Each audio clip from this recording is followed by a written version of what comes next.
Dr. Musi, how are you? I'm well, sir. How are you? I'm okay, my brother. You still Thank you for remember having me, me. sir? You Yes, still I remember do. me? I saw your name and I was very happy. Oh. Yeah, yeah. It's good to Yeah. see you, sir. It was really enjoyed your presentation the time you were with us here at Daystar at the River Valley, at the river. And I promised that I was going to remain part and parcel of the fraternity. So here I am. Wow. So grateful. Thank you, sir. Thank you. Thank you. I still remember you promised me a manuscript by for this scholar, this philosopher. Oh, the diplomatic manual. No. The one by Plato. Plato. Also, Not was yeah. it Plato or Socrates. Socrates. Yes. you, you never followed up, so I am not guilty. I still have your number. Yes. I'm going to do some follow-up, sir. Okay, I will. Just a minute. Okay.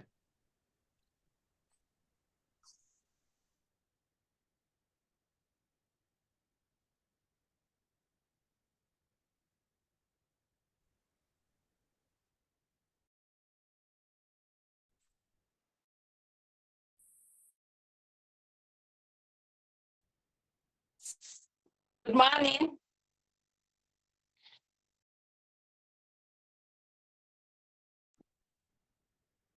Good morning. Good morning. Good morning, madam.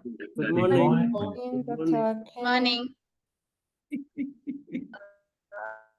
I don't know why Doctor, you're breaking. I am seemingly struggling with my connection here of all the days. So sorry, I'm saying I don't know why I'm struggling.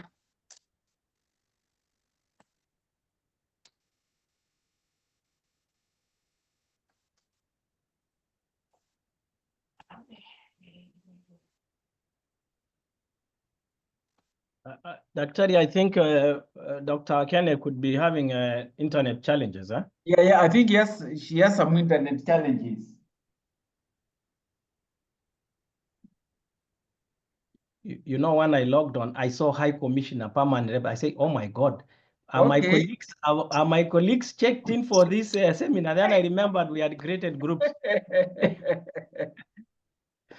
So I still remember what you did to us. My students still remember you. Yeah. No, it was very good. It was, even for me, I was very happy to be there. It was beautiful. Mm. Yeah. Thank God these days I'm the head of department. We work very closely with the Yes, Dr. I was very happy to see that. Yes. Yes. I was very happy to see that. And we really grateful. Yeah. I don't know, will you give a little more time to Madam Dr. Akene to try and sort out? Yeah. Okay, I'm just on standby here. I'm in the office, and I'll be happy if we can, once we are ready. So these days you are in US? I am I'm all set, but I don't know what is happening today. Sorry, Dr. Good seeing you. At least you are smiling now. Of all the days, I don't know what is happening. Just when you're so set up and things just happen. Yes. Good to see you, Ambassador Lemoshira. Thank you. Yes, and welcome to our seminar this morning. I think we just many of us, and I'm waiting for Prof. Muredi. I don't know whether he's in. Dr. Kene? Yeah. I've just received information through the dean. Yes. That there's a very urgent meeting that professor's gone. So they have told me to represent them. Okay. Yeah. It is well, and therefore, I guess we are good to go, and we want therefore to take this opportunity to welcome Ambassador Lemoshira, who has graciously accepted to be with us for this seminar, the MA seminar on diplomatic practice. It is always a privilege and an honor to have the ambassador accept really to do this for our students. I know he does this out of his love and commitment that he has towards diplomacy, having been a seasoned diplomat who has served in various capacities. And I therefore want to welcome our HOD before he comes in to welcome the ambassador to our seminar this morning. Dr. Musia, I don't know, did Professor Muredi share with you anything? No, he has not shared. It's only the dean who has told me that they have talked. He's so much held up. So they have agreed that I represent them. Okay. Yeah. So then, being our chair, I want to ask you therefore to do this honor to introduce to us. If you could kindly check your, WhatsApp now. I'm going to share with you the bio for our ambassador so that you can read it to us, and then you officially open this seminar for us to continue. So in a minute, I'm sharing this with you in your WhatsApp. Kindly, you could check. Okay.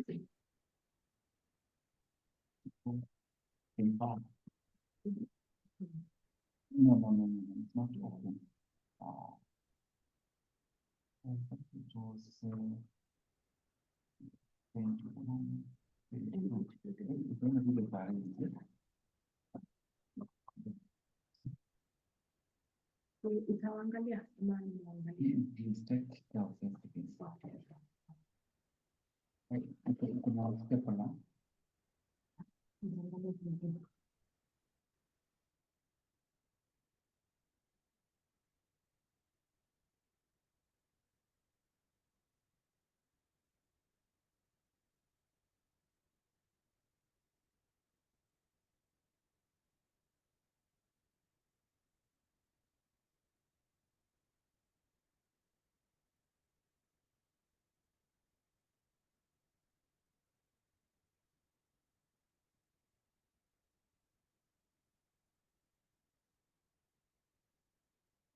Yes, Dr. Okene.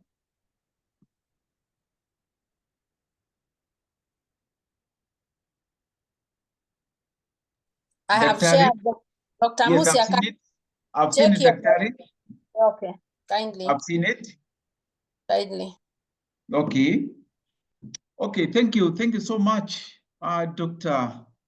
Wakene, for organizing such a seminar, and good morning, everyone. I know to Ambassador and others might be the evening, but on behalf of our Deputy Vice Chancellor Academics, Dr. Professor Muridi, I want to welcome each and every one of us to this workshop. Ambassador, thank you so much for accepting to grace at this occasion. Our students, thank you so much for turning in big numbers. We are very, very grateful. And all the other commissioners, permanent, all the others, I really, really want to welcome all of you to our chief guest, the ambassador. This is his biography. I'll just read the way it is. Moi Lemoshira is a 54-year-old Kenyan Foreign Service officer He joined the Ministry of Foreign Affairs in 1995 and is currently Kenya's ambassador to Japan. Before assuming posting to Japan on August 22nd, 2024, he held several positions in Nairobi. Between 2019 and 2024, he served as a DG Political and Diplomatic Affairs, Deputy National Security Advisor, DG Bilateral Affairs, and Chief of Staff Office of Cabinet Secretary. In his earlier career, Ambassador Lemoshira has served as Kenya's ambassador to Algeria 2015 to 2019 and held various positions at the headquarters in Kenya's diplomatic missions abroad. His expertise includes foreign policy formulation, foreign relations and national security, diplomatic practice, foreign service administration, performance management, negotiation, and mediation. Among his career milestones and of particular relevance to the seminar is that Ambassador Lemoshira led the opening of 3 Kenyan diplomatic missions in Bangkok, Thailand, 2006, Dublin, Ireland, 2007, and Algiers, Algeria, 2015. We are very grateful because of the rich background that our guest speaker has. And thank you so much, Dr. Wakene, for getting Ambassador to come and bless our students, to come and sharpen our students. I know they are future diplomats in waiting, and we are very, very grateful. So Ambassador, welcome so much. And all the other guests I can see in my list, there are so many people of important caliber who are with us, who are going to enrich, who are going to sharpen our students. And once again, Dr. Okene, I'm very, very grateful on behalf of the Dean and also the Deputy Vice Chancellor, Academics and Student Affairs. Feel much welcome. Thank you.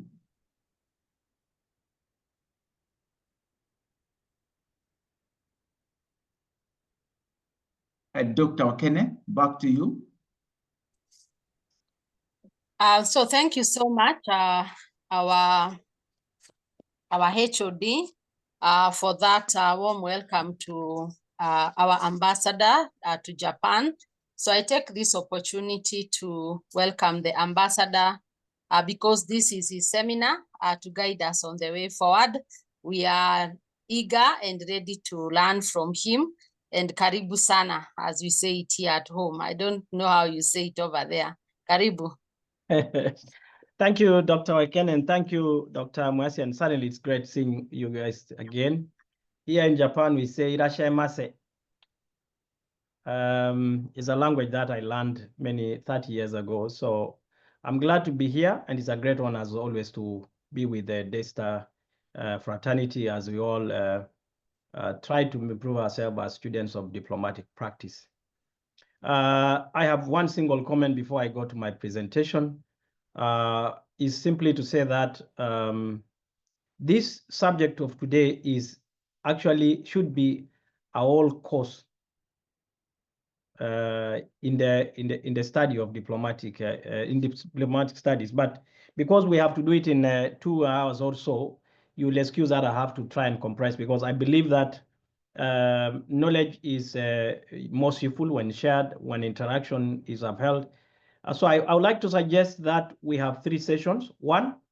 Part 1 is about diplomatic practice, the definitions, the types of missions, factors that you really consider when establishing mission, then common practices and procedures of establishment of diplomatic missions. The second part would involve now, what do embassies do? What is the structure? What is the operational structure? What are the challenges and opportunities for missions? And then I would like to have I think for me, the most important part is part 3, which is a simulation exercise of the relevant issues that we are going to either discuss or refer to this today. So good morning, colleagues, and good afternoon. We could be having our colleagues from the Foreign Service Academy who have joined in. We could also be having from some of my colleagues, ambassadors who have told about this and they would be interested, so they could be keenly listening without disrupting the process. And at the right time, I would definitely be happy if the Foreign Service Academy colleagues who are really experts in training in diplomatic studies and practices will give a comment. So I'm ready. We can start, and good morning then. Can I hear voices of good morning? Good morning. Good morning. Good morning. Good morning. Good morning, Balozi. The High Commissioner seems to have the day. Where are ambassadors and special envoys and PRs? We are here. Good morning. We are present. Morning, Ambassador. Good morning. We are present. Diplomacy is a game of take. It's never given. So yes, impressions are very important. This is not a lesson relevant to this, but we'll talk about skills and competencies another day. So if you allow me to share my screen, my dear host, Ambassador Loken, just allow me to share my screen so that the participants can be able to see.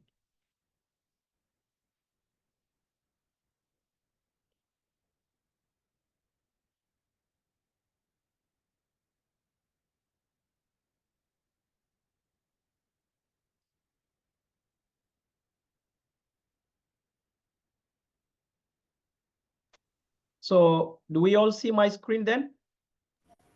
Yes. Yes. Very good. Very good. So my good friend, Dr. Mwesi, has introduced me. My name is Moile Moshira. I am the honored and lucky person to be ambassador of Kenya to Japan at the moment. I was in this country immediately after my joining the Foreign Service in 1995. I was here for 1 year. I have been lucky that I am not just a Japanese language speaker, but also highly integrated with issues Japanese. And one of them is, of course, most of you will know the principle of Gemba Kaizen, continuous improvement. So I hope from this you will all can also learn on the significance of why we should always improve in our performance. So my presentation, as you can see, the first part is about definitions, what diplomatic practice is, and I would like you to pay attention because this is a subject of inquiry in diplomacy. The explanation of what diplomatic practice is and what is not may as well as just be as murky as defining the word diplomacy. And then on definition, again, we look at diplomatic missions, what it is and what is not. Types of diplomatic missions, very interesting part of the diplomatic studies. I would imagine somebody would, at the end of that section say, wow.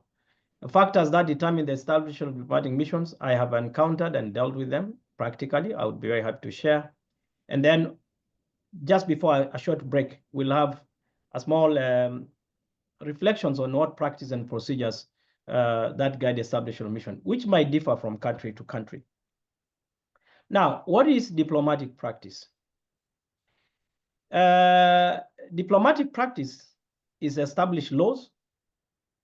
And for people, colleagues really in these participants who are thinking about having a career in diplomacy, take note, because diplomatic law is now a field of inquiry itself.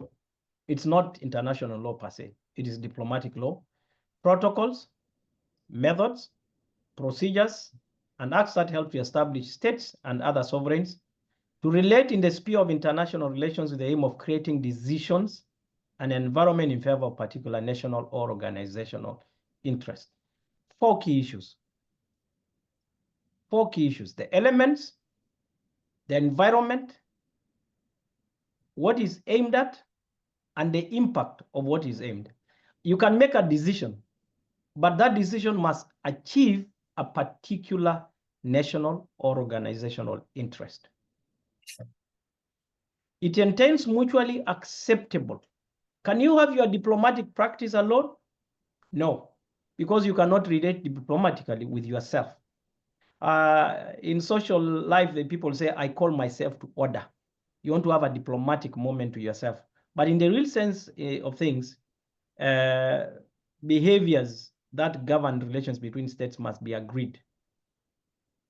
It involves a lot of negotiation, back and forth, give and take, a dialogue and exchange of diplomatic communication.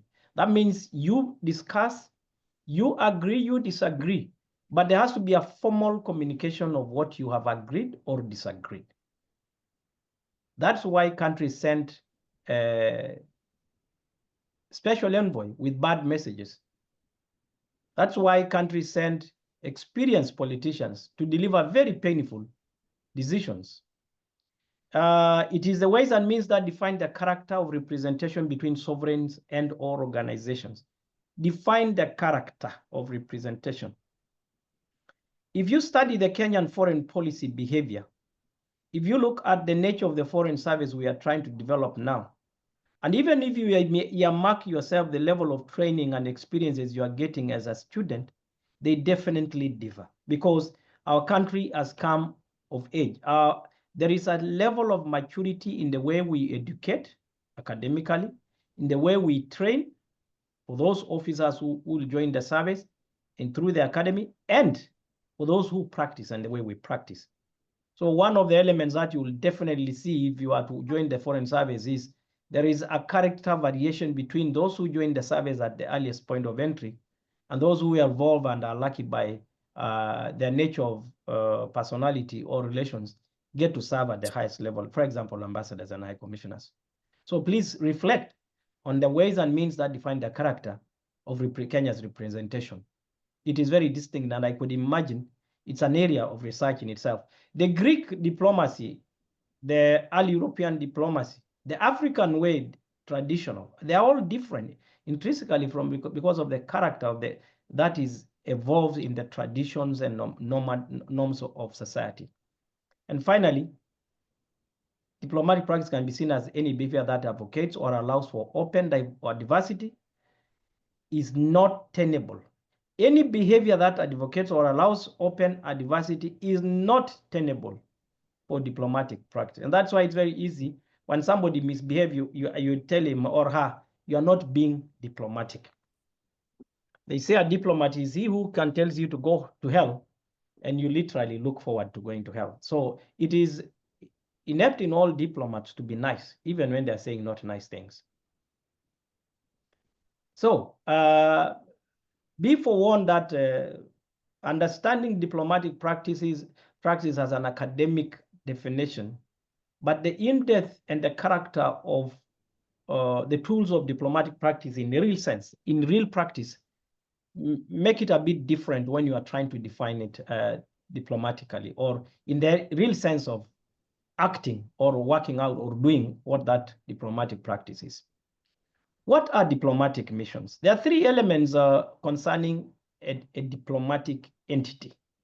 Number one, that it must represent an authority, a recognized authority. That means an entity that is recognized under international law. That's why I've said here it's a representative of a state or a recognized group of states or international organization in another sovereign and or recognized international group. That means if you are a diplomat, if you represent a sovereign nation and you are accredited to a country or to an entity which is not recognized, that is not a diplomatic mission.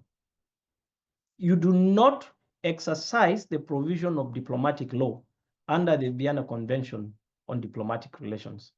Or for that matter, when you're dealing with consular affairs, the Vienna Conventions on consular relations. Diplomatic missions serve to deliver messages, here called diplomatic communication, which is also a subject of diplomatic practice, between the appointing and the receiving state, group, or organization, and seek to promote and safeguard interests of the appointing organization through principal means. I repeat again, remember when we are discussing about diplomatic practice, the aspect that there has to be some strategic interests that have been promoted. And remember that we eliminated the possibility of reference to non-peaceful means as a method of diplomacy. Then you would understand that the job of every diplomatic mission is to transmit messages in a way that does not offend the receiving state, even though they are not good information. We have a case study right now. What is happening between our brothers and sisters in Rwanda and our good friends, the Belgium. how you deliver. You can imagine being the person to stand on the platform and say, from today on, we don't recognize you and therefore you have to leave our city. Personal and grantor, I would imagine a lot of us here in the class know. Of the definition of diplomatic missions, I would like you to reflect on the question, what is diplomatic communication? What does it entail? What is it not diplomatic communication? Why is it done? Why is it relevant? What are the skills necessary? The issue of multilingual society, the issue of non-verbal skills, the issue of eloquency, the issue of character, of body character, the issue of even simple things like presentation, as in dressing or as in you know, what you should put on, how you dress as a diplomat, a lady diplomat in Saudi Arabia might not be necessarily the same at the capital city as when you appear to represent your country somewhere deep in Saudi Arabia. It's just an example.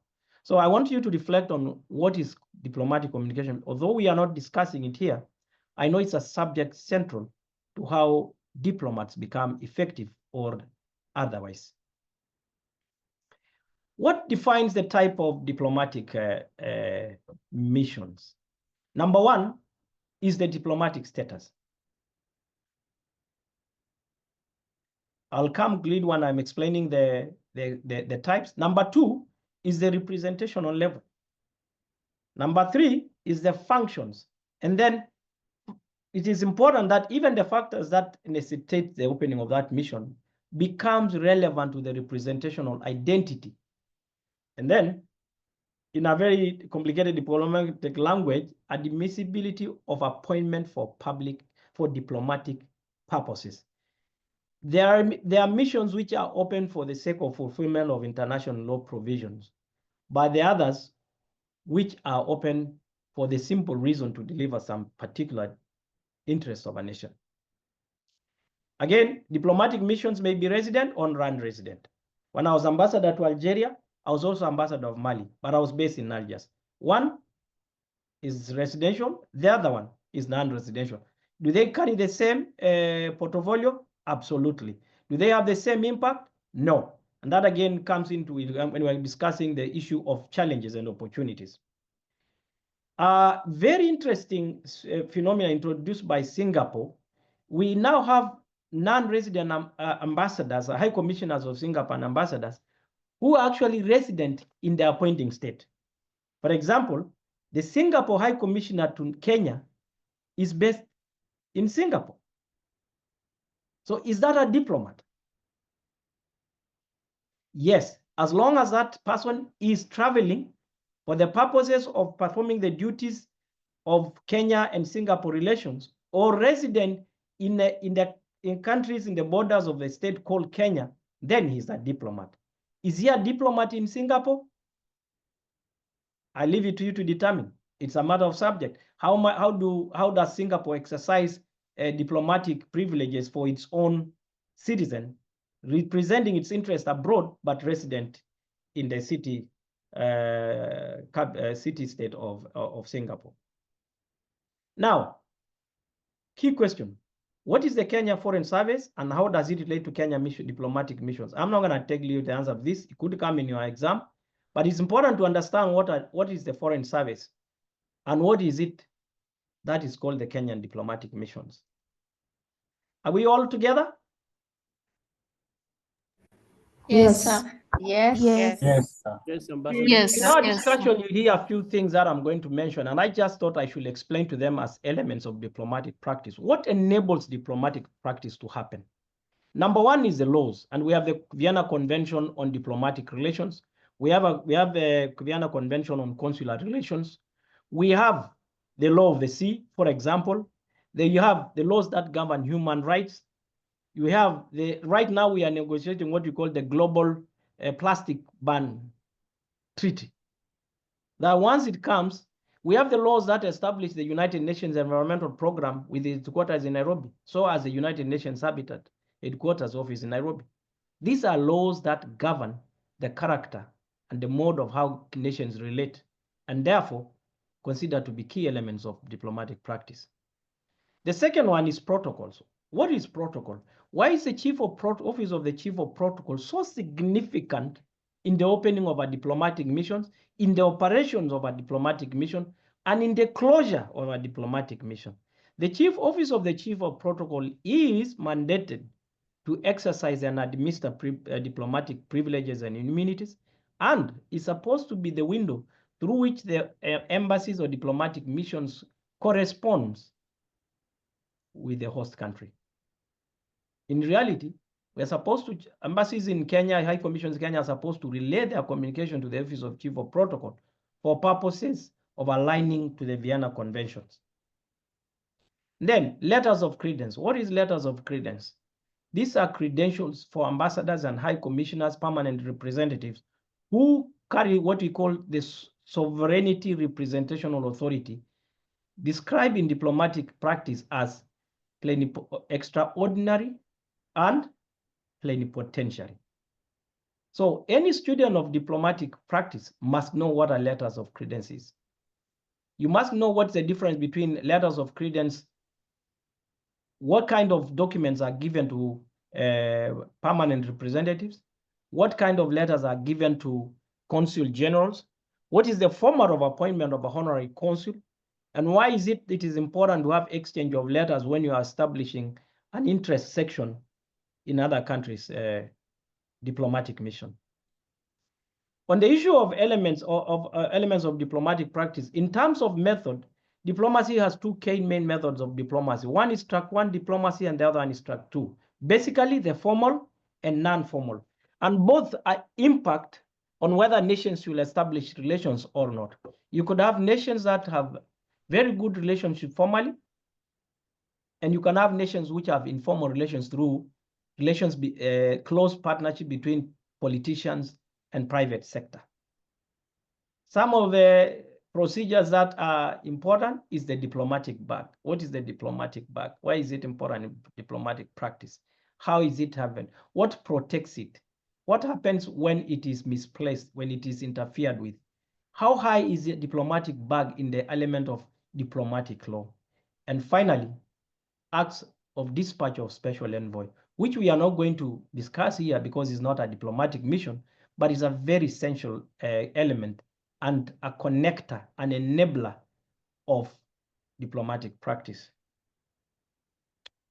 So before we go to what kind of missions, diplomatic missions are there, I just thought I should take you very briefly what factors determine the establishment of diplomatic missions. And as Dr. Mwasia talked about, I'm very privileged.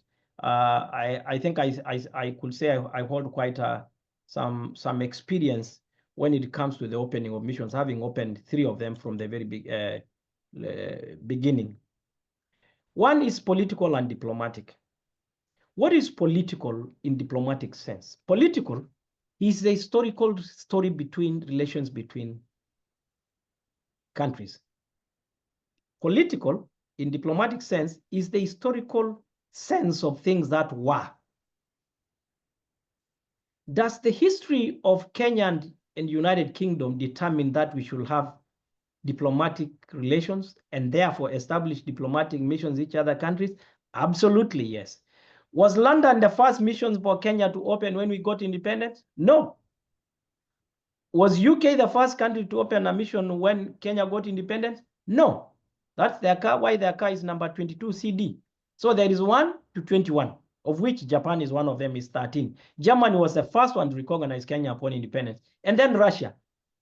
And remember this because it's very important. When we come to look at the reasons why missions fail or are successful, there's that element of historical perceptions, the politics behind the relations between nations. And what is diplomatic? Diplomatic is the nature of standing of a state among other sovereigns and entities like international organizations.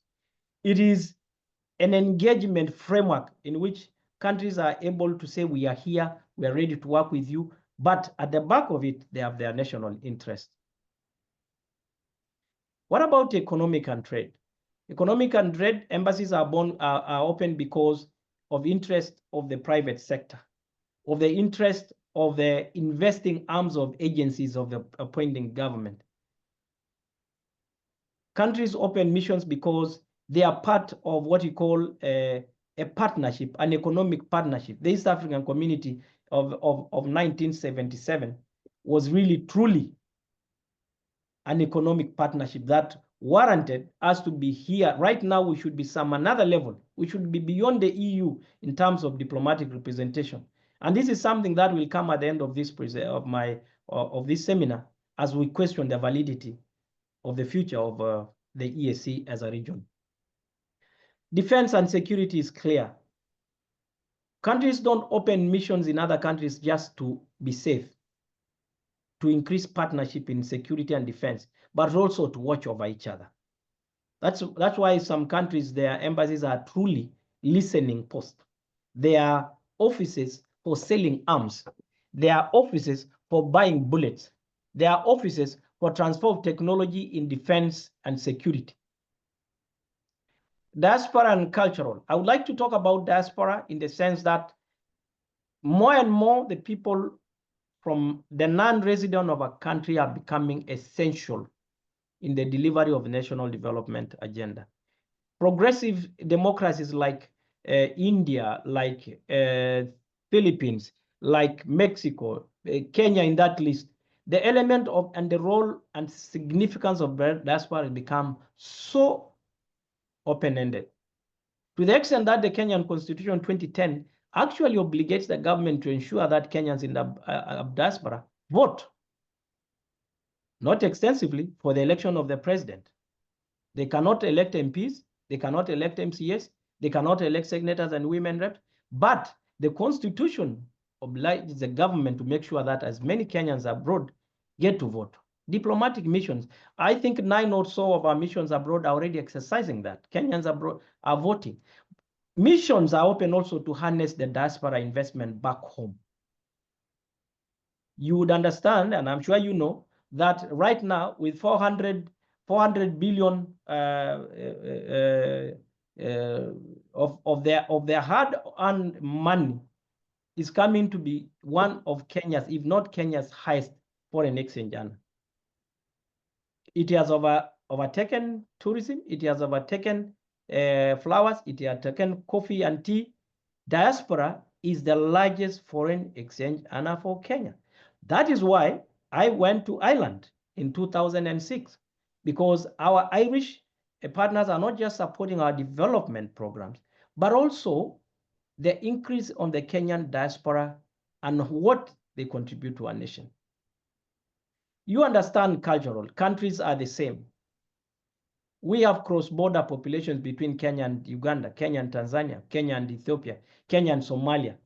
But of late, Kenya has come to lead up in what we call the Pan-African Common Heritage. That we have a common, what do you call, a historical, a heritage responsibility to strengthen our relations with the rest of the, what we call the Black populations outside Africa. The African Union has adopted a resolution to that effect. That brings together the African continent and the Caribbean and the Pacific Island and all over Black populations around the world.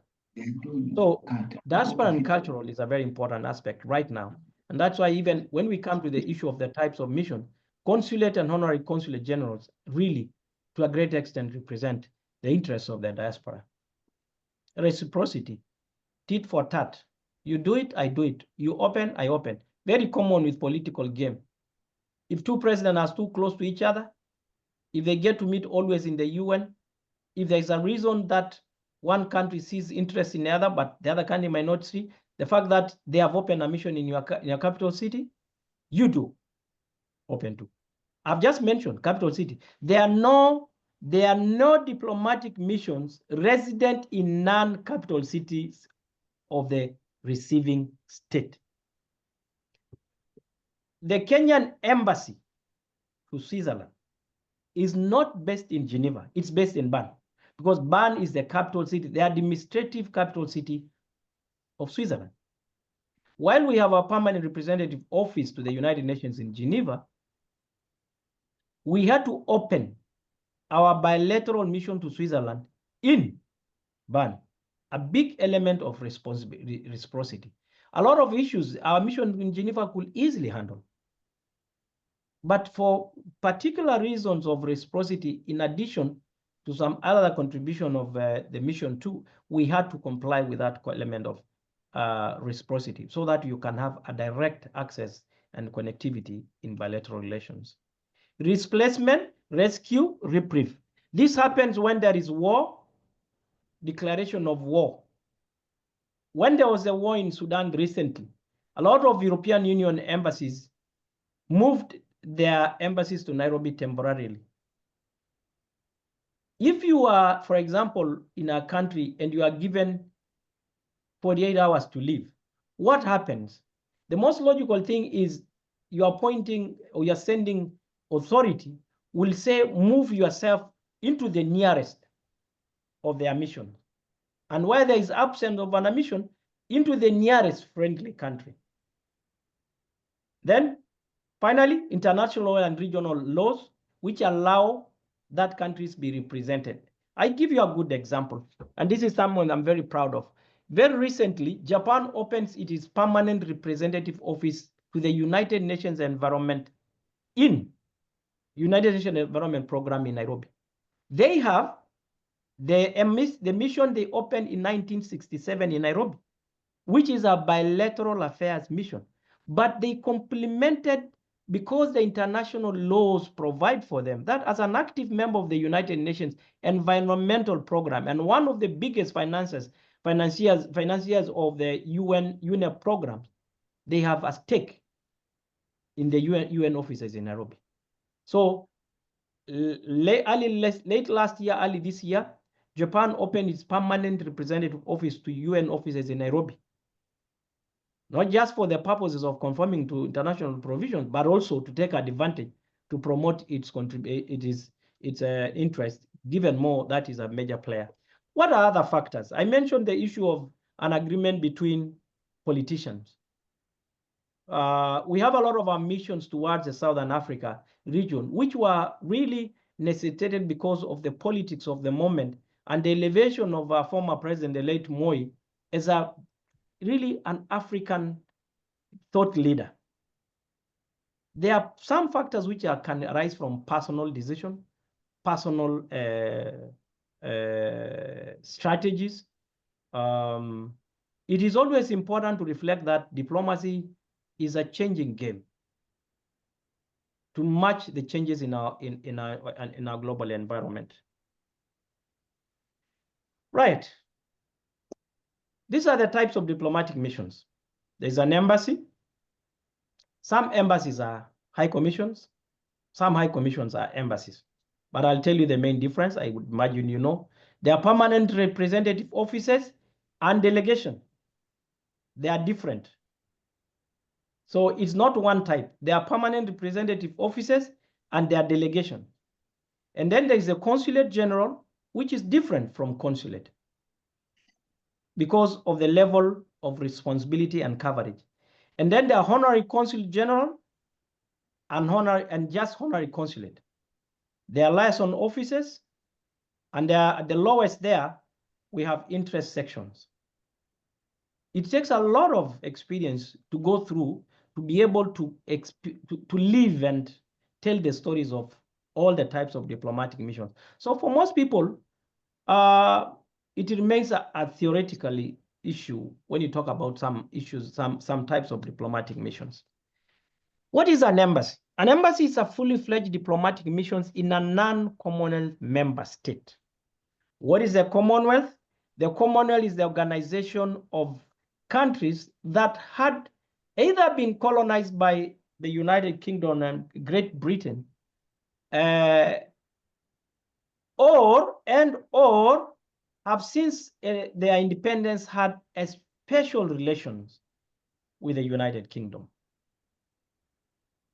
It could have been that they were fully colonized by the UK or partially colonized, and that the country came to be formed between a region which was substantially colonized and one. I'll give you a good example. The embassy of Sudan A diplomatic mission of Sudan will always be an embassy, irrespective where in the world, as long as it is fully fledged. Even though Sudan, and indeed South Sudan, were once British protectorates. However, Cameroon is a member of the Commonwealth. Cameroon joined the Commonwealth. So is the Cameroonian embassy in London called a High Commission? You have to know the differences, because you can easily mix the balancing of politicking. Cameroon is considered Francophone, but also speak English. Rwanda is Francophone, but also speak English. Yet the Rwandese is formally now called the High Commissioners. The fully fledged missions of Rwanda in other countries are now called, in Commonwealth member states are called High Commissions. And that leads me to High Commission. A High Commission is a fully fledged diplomatic mission in a Commonwealth member state. Please do not say fully fledged diplomatic mission in Commonwealth. No, it is a fully fledged diplomatic mission in a Commonwealth member state, because it is that representation to that particular Commonwealth member state that makes it a diplomatic mission. There is no identity called Commonwealth that High Commissioners can be accredited. Even though our most High Commissioners in London are also permanent representatives to the Commonwealth. So you can actually have a mixture. You can have one diplomatic missions which might actually be many. Just to take a breather, what is an agreement and how does it promote diplomatic relations? An agreement is the authority that makes a mission fully fledged. If you have a High Commission, but you have somebody acting as a High Commissioner, in the essence, it has the authority to be fully fledged, but there is no substantive head of mission.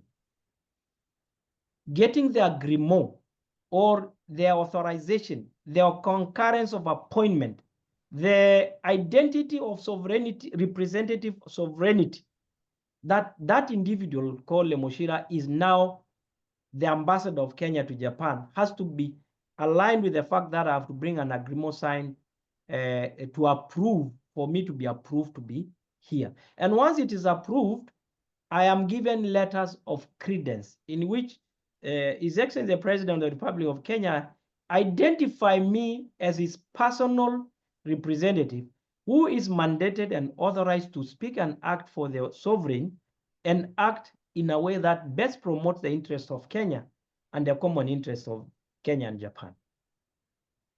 Fully fledged must be there in order for you to understand that there is a head of mission called extraordinary and plenipotentiary, because those levels which we'll see in the ranks in the foreign side, in the diplomatic missions, actually identify the level. Remember what we said, diplomatic status? If a country stays without a substantive head of mission for a long time, its diplomatic status becomes less. And that's why when you line up to receive the emperor or to see the foreign minister, if you are not represented at the highest level, you are at the back. When you request an appointment with a foreign minister, you are given an assistant or a director general. When a nation sends a president for an international event, they restore the identity and the status of that country at that moment. But when you decide to downgrade and send a minister, there are consequences, because you have reduced your authority, your diplomatic standing, your status. Permanent representatives. Permanent representatives are fully fledged diplomatic missions representing the interests of a country in an organization.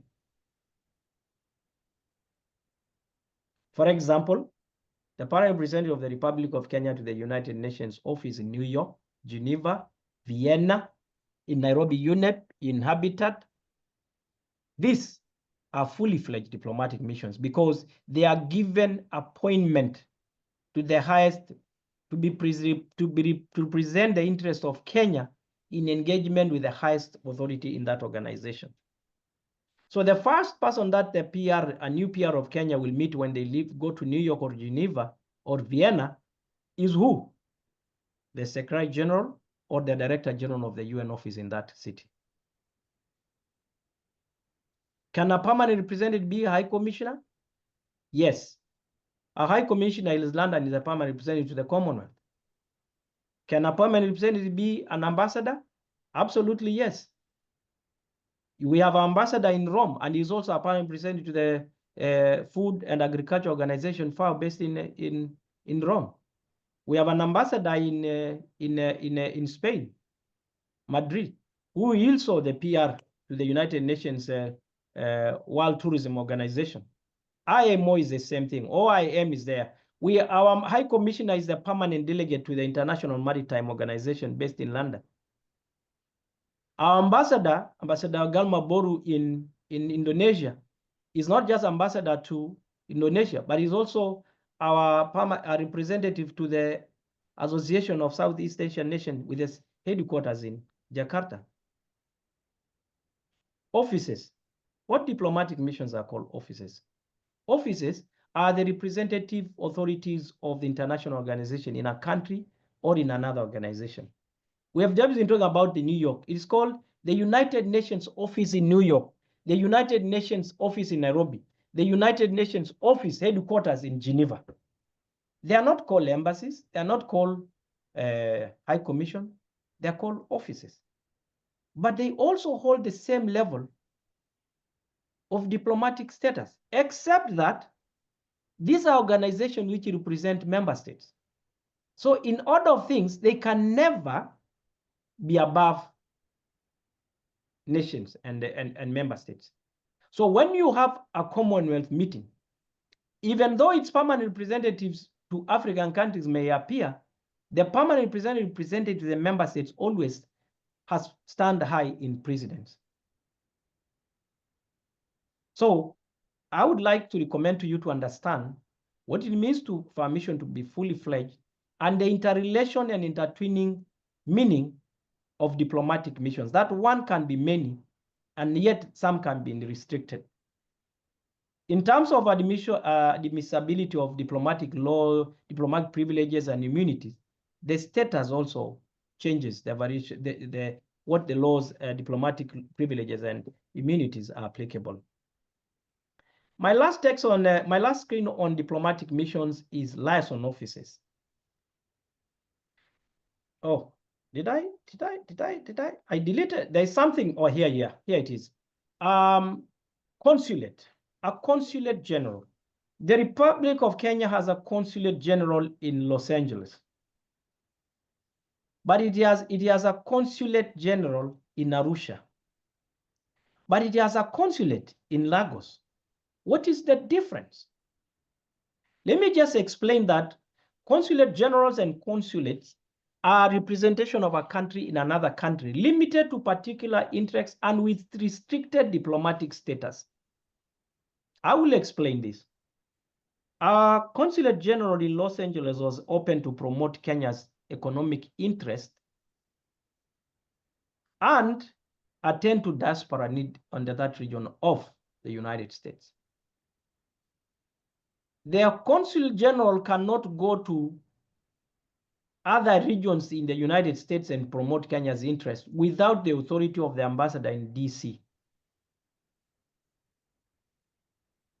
Likewise, our permanent representative to the United Nations office in New York cannot go to others inside the United States and conduct bilateral relations without the authority and coordination of the ambassador in DC. You see what we are saying restricted? They are restricted in function and they are restricted in the standing of things. So if, for example, the President of the Republic of Kenya visits United States, Washington, DC, and for strategic purposes, the ambassador in DC, the PR in New York, and the consul general in LA appear, all of them. Who take precedent? Of course, ambassador to the United States. Then the PR to New York, to the UN, and then the consul general. That is a reality. Precedence is an everyday event. Even in the foreign service, because of this upbringing, we stand and we abide with that. You recognize your seniors.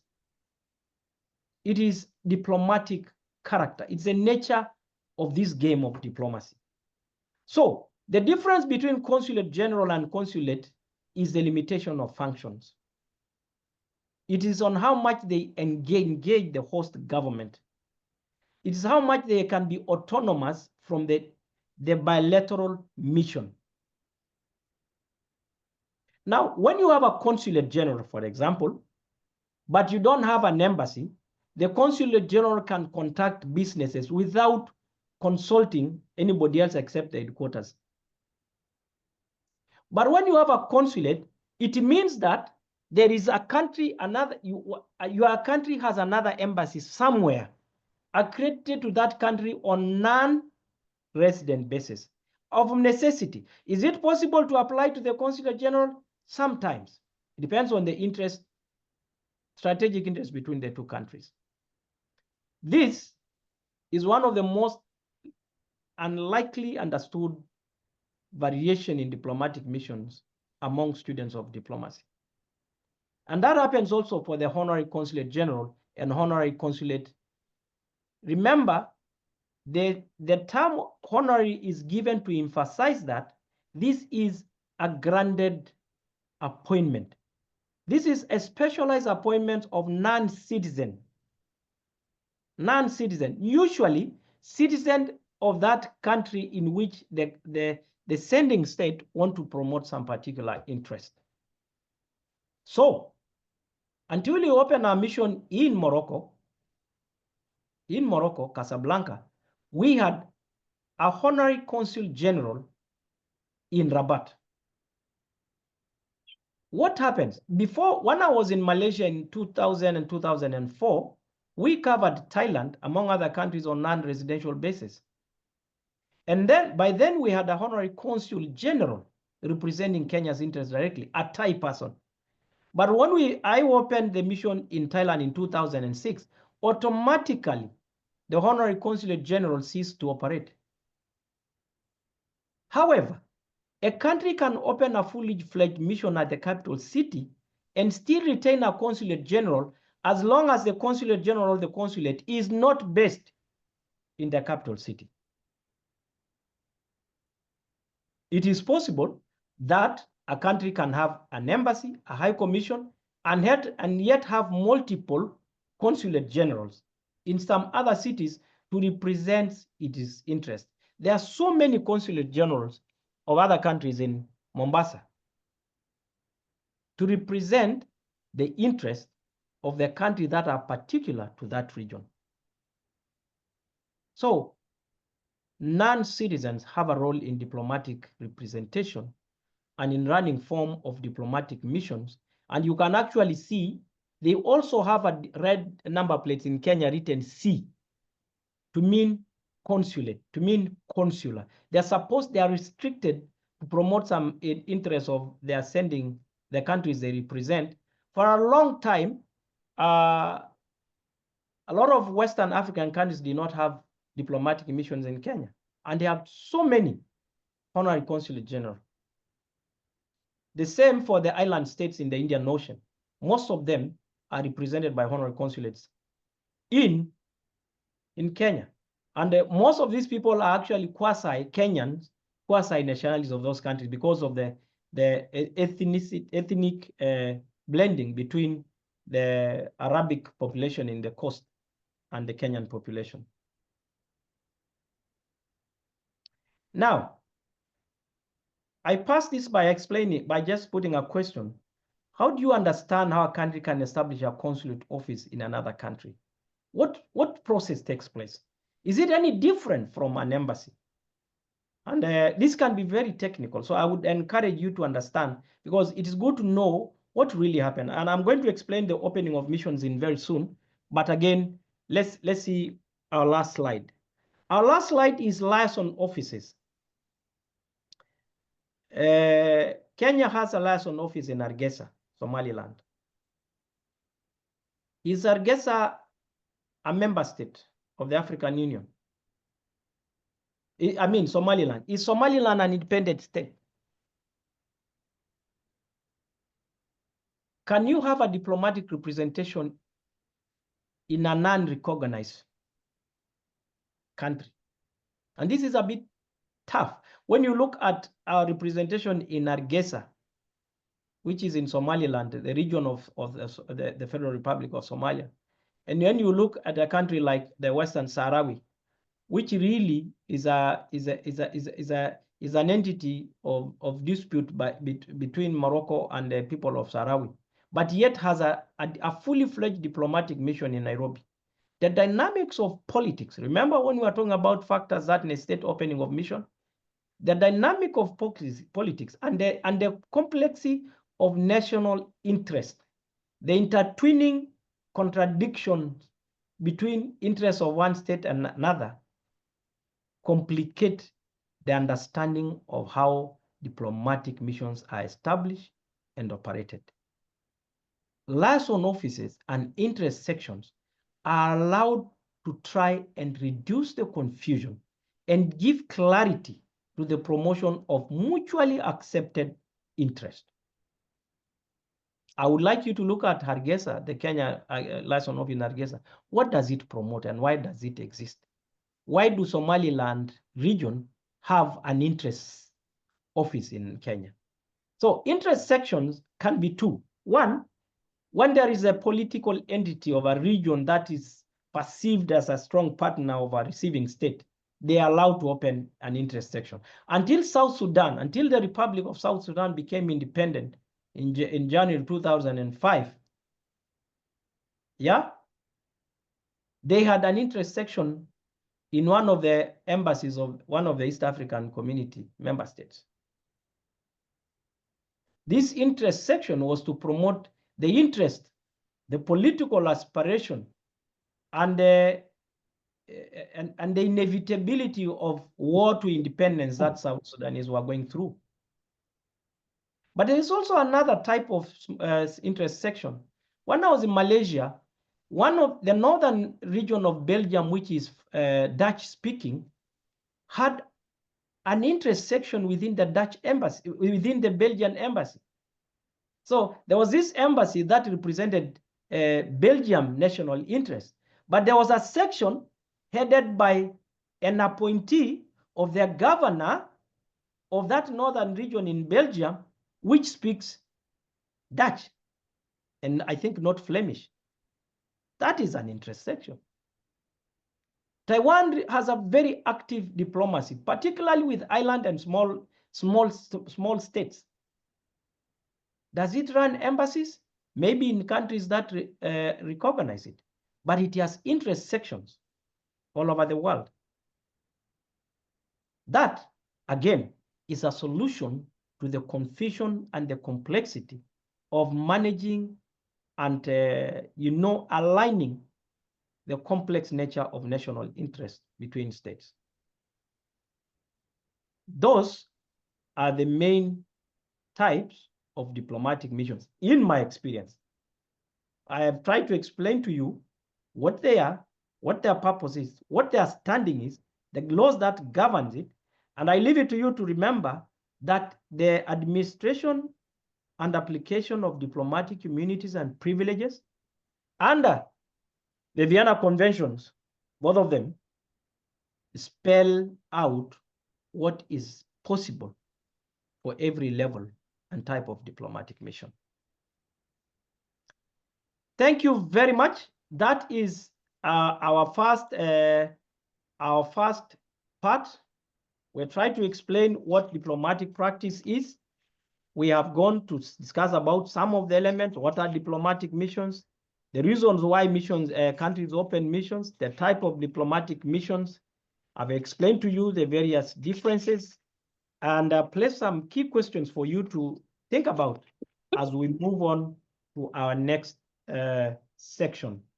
So, Dr. Makene, my dear host, for now, I want to submit that we are through with the first section, and I hand over to you. So thank you so much, Ambassador Lemoshira, for that very educative and very insightful reflection on the diplomatic practice.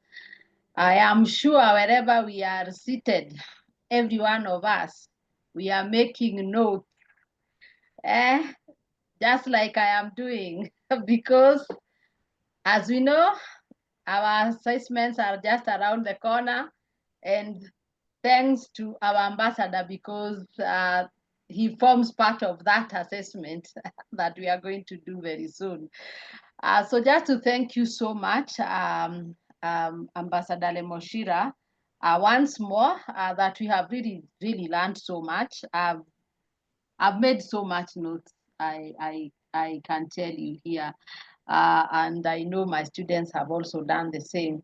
So this is just a reflection really of your expertise and your knowledge really that is just flowing as you take us through this.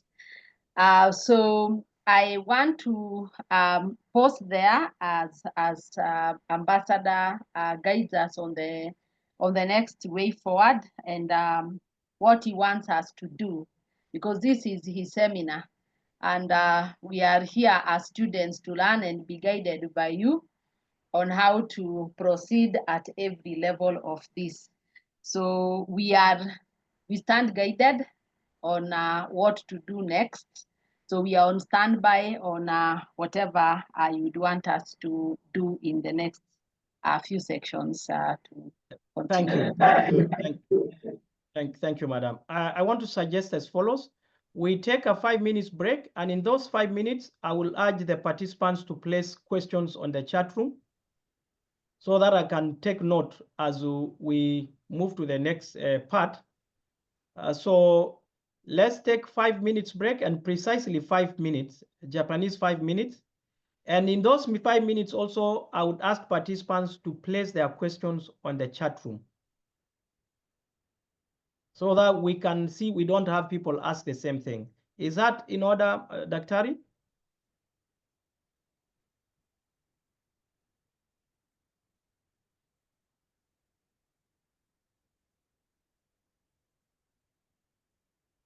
You can unmute. Yes, Ambassador.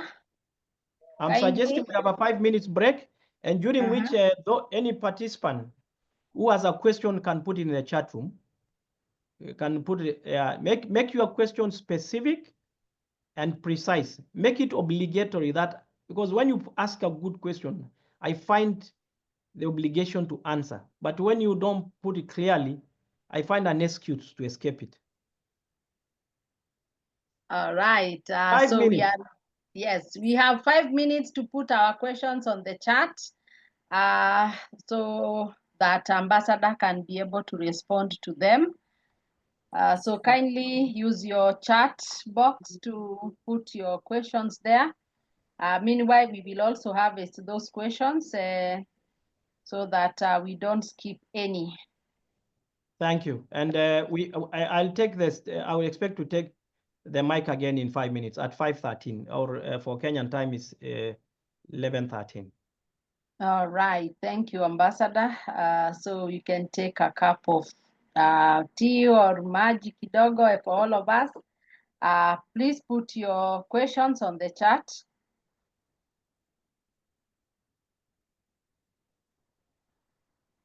I'm harvesting the questions for the Ambassador.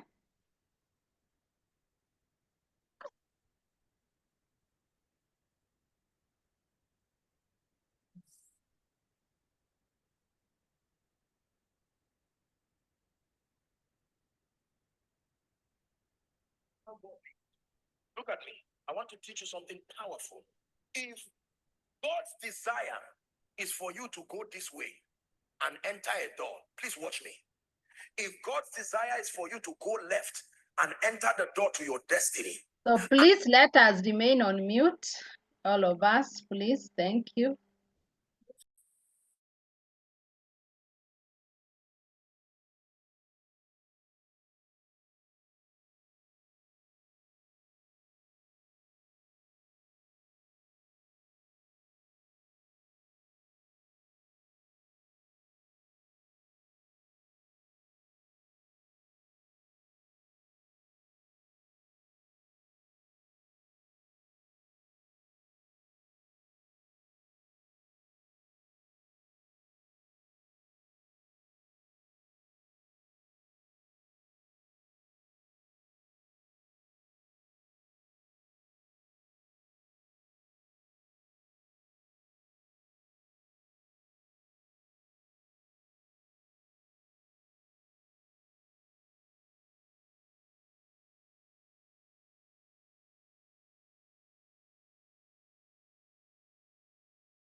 So we should be coming back now, the next 1 minute.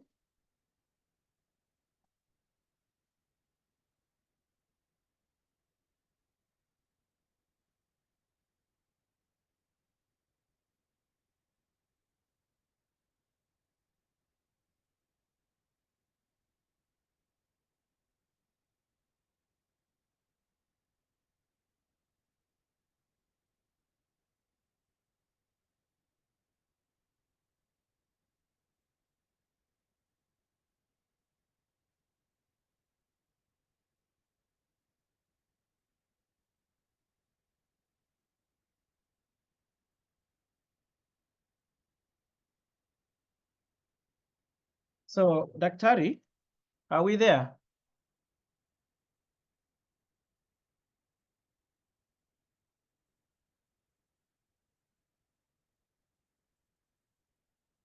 Yes, we are here.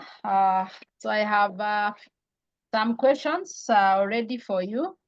And one of the questions here is about China, and it goes thus: why has China outnumbered the US in terms of establishing diplomatic missions? Madam Daktari, can we come to the questions? I was just saying we record them so that I will have a flow of thought, because some of those questions could be answered in the next presentation. Okay. So we go to the second section and the third section, and then I will come and address the questions in a comprehensive manner. So, because maybe the second session can either answer a question or even sharpen the question from the student. Sure, sure. Is that okay? Yes, fine. Thank you. Thank you. Thank you. Hello, everybody. Are we there? Yes, Hello, we yes, are. sir. Yes, we are. Continue enjoying a cup of Yes. Kenyan tea. It's very important, and it's part of economic diplomacy.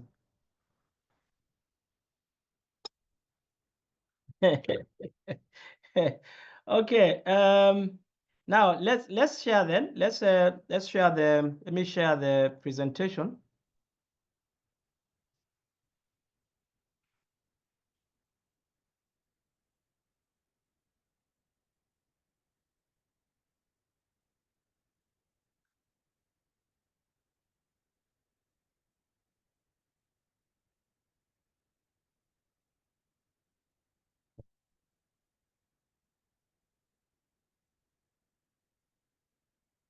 Yeah, let me try again.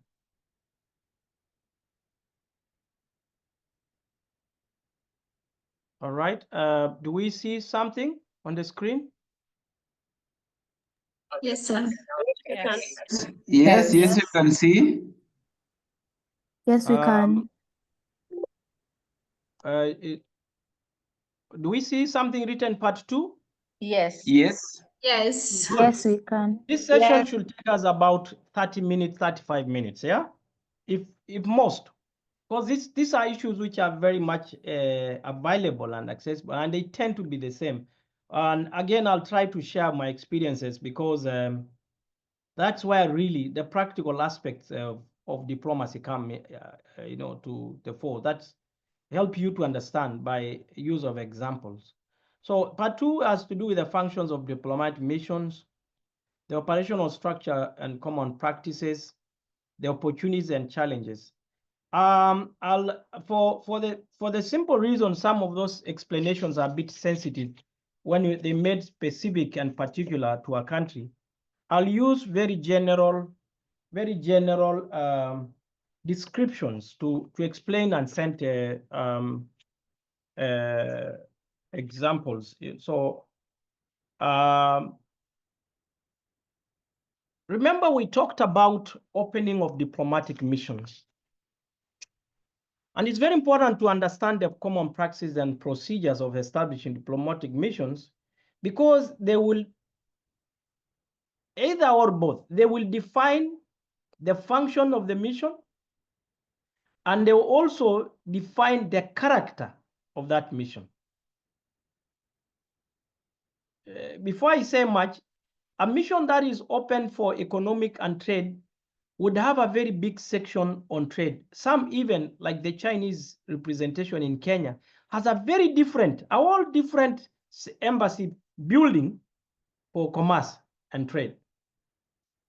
While a country that is opening a mission for security and defense matters tend to be close, secluded, and highly protected with restricted access.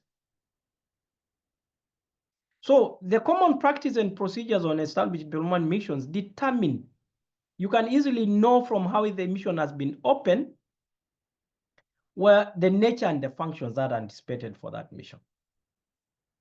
The first element and common practice for establishment of mission is that the appointing countries, the organizations that have agreed to exchange diplomatic missions, must formally establish diplomatic relations. What do I mean? One of the key additions of President Uhuru Kenyatta's administration to Kenya's foreign relations is the establishment of diplomatic relations with the Caribbean region. Former President Uhuru Kenyatta was the first sitting Kenyan head of state to undertake a state visit to Caribbean countries. He went to Barbados, went to Jamaica, Guyana.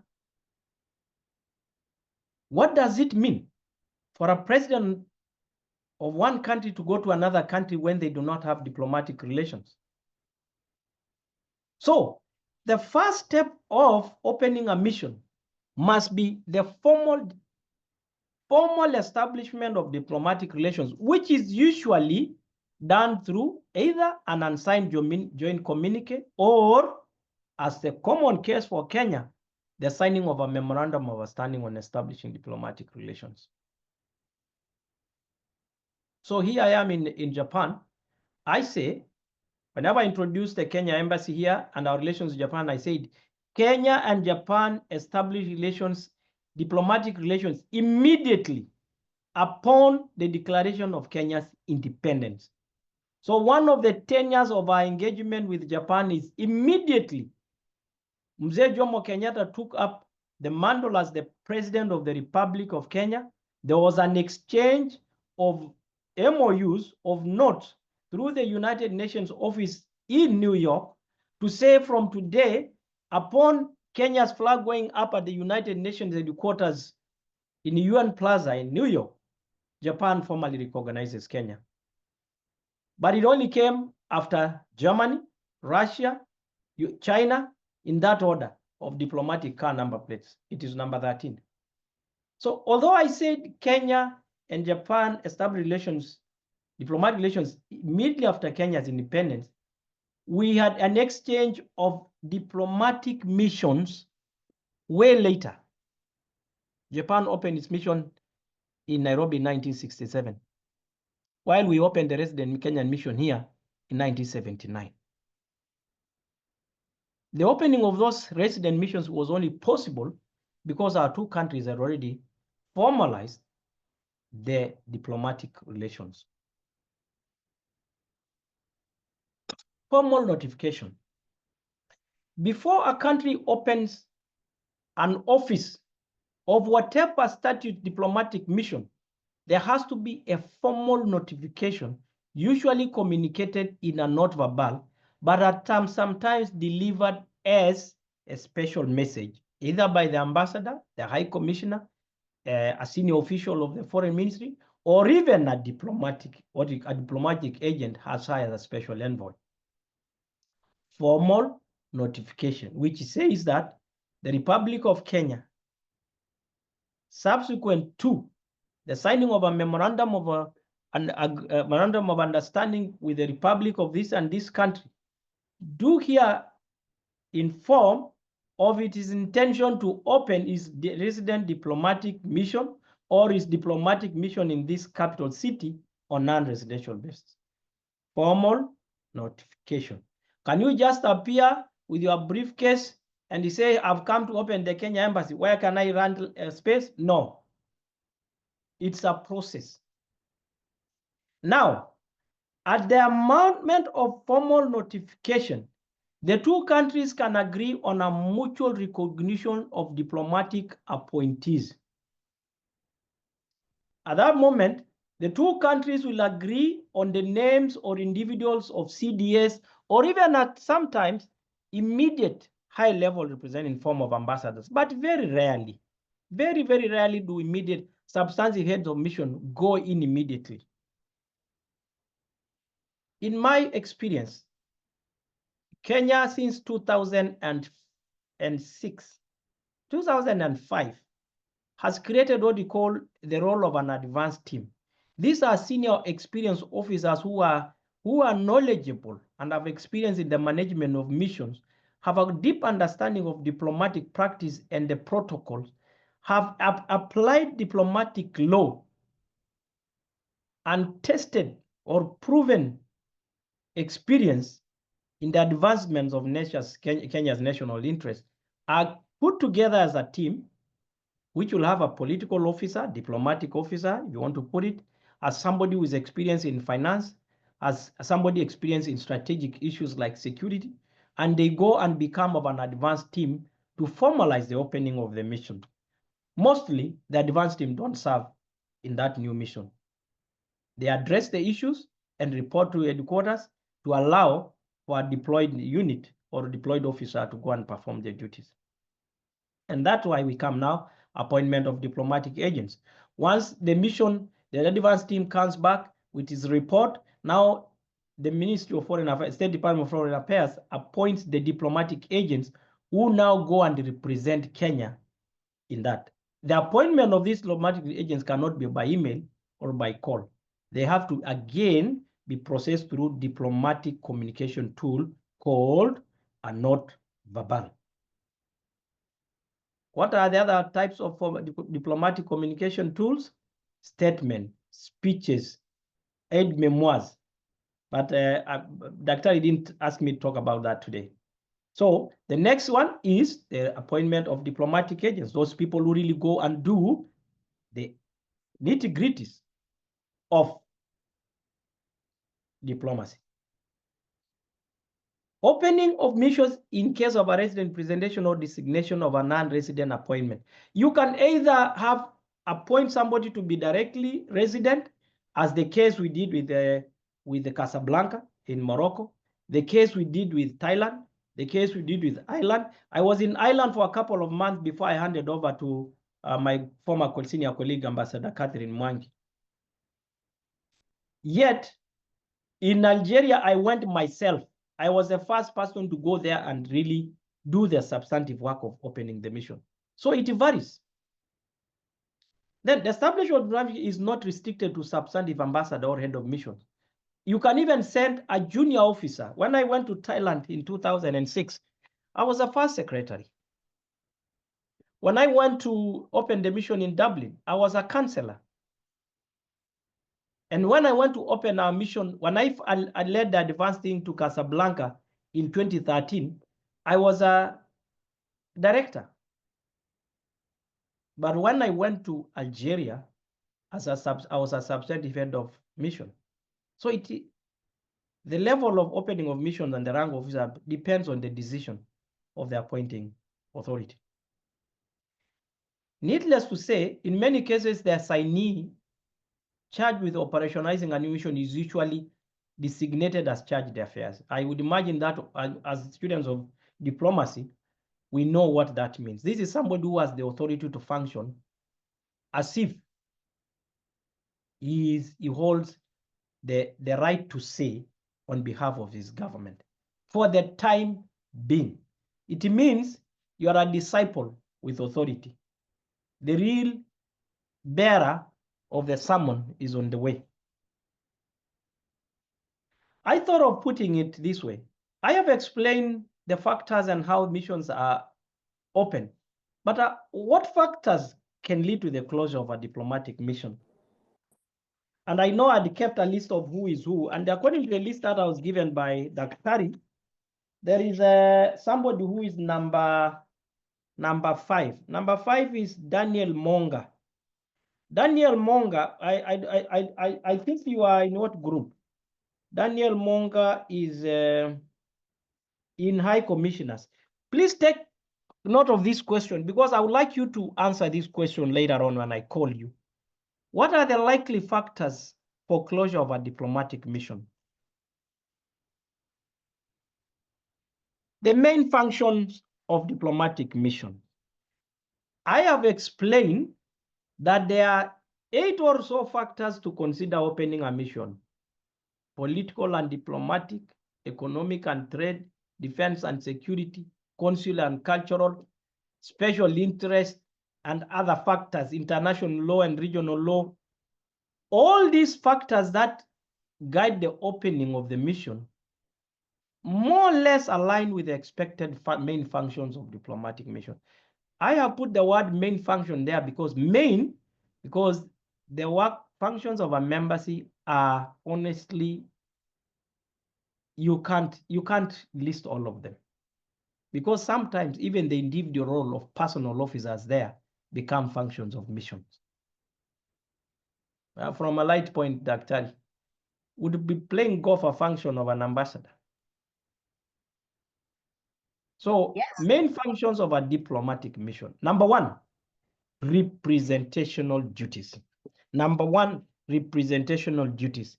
And representational duties are on 3 levels.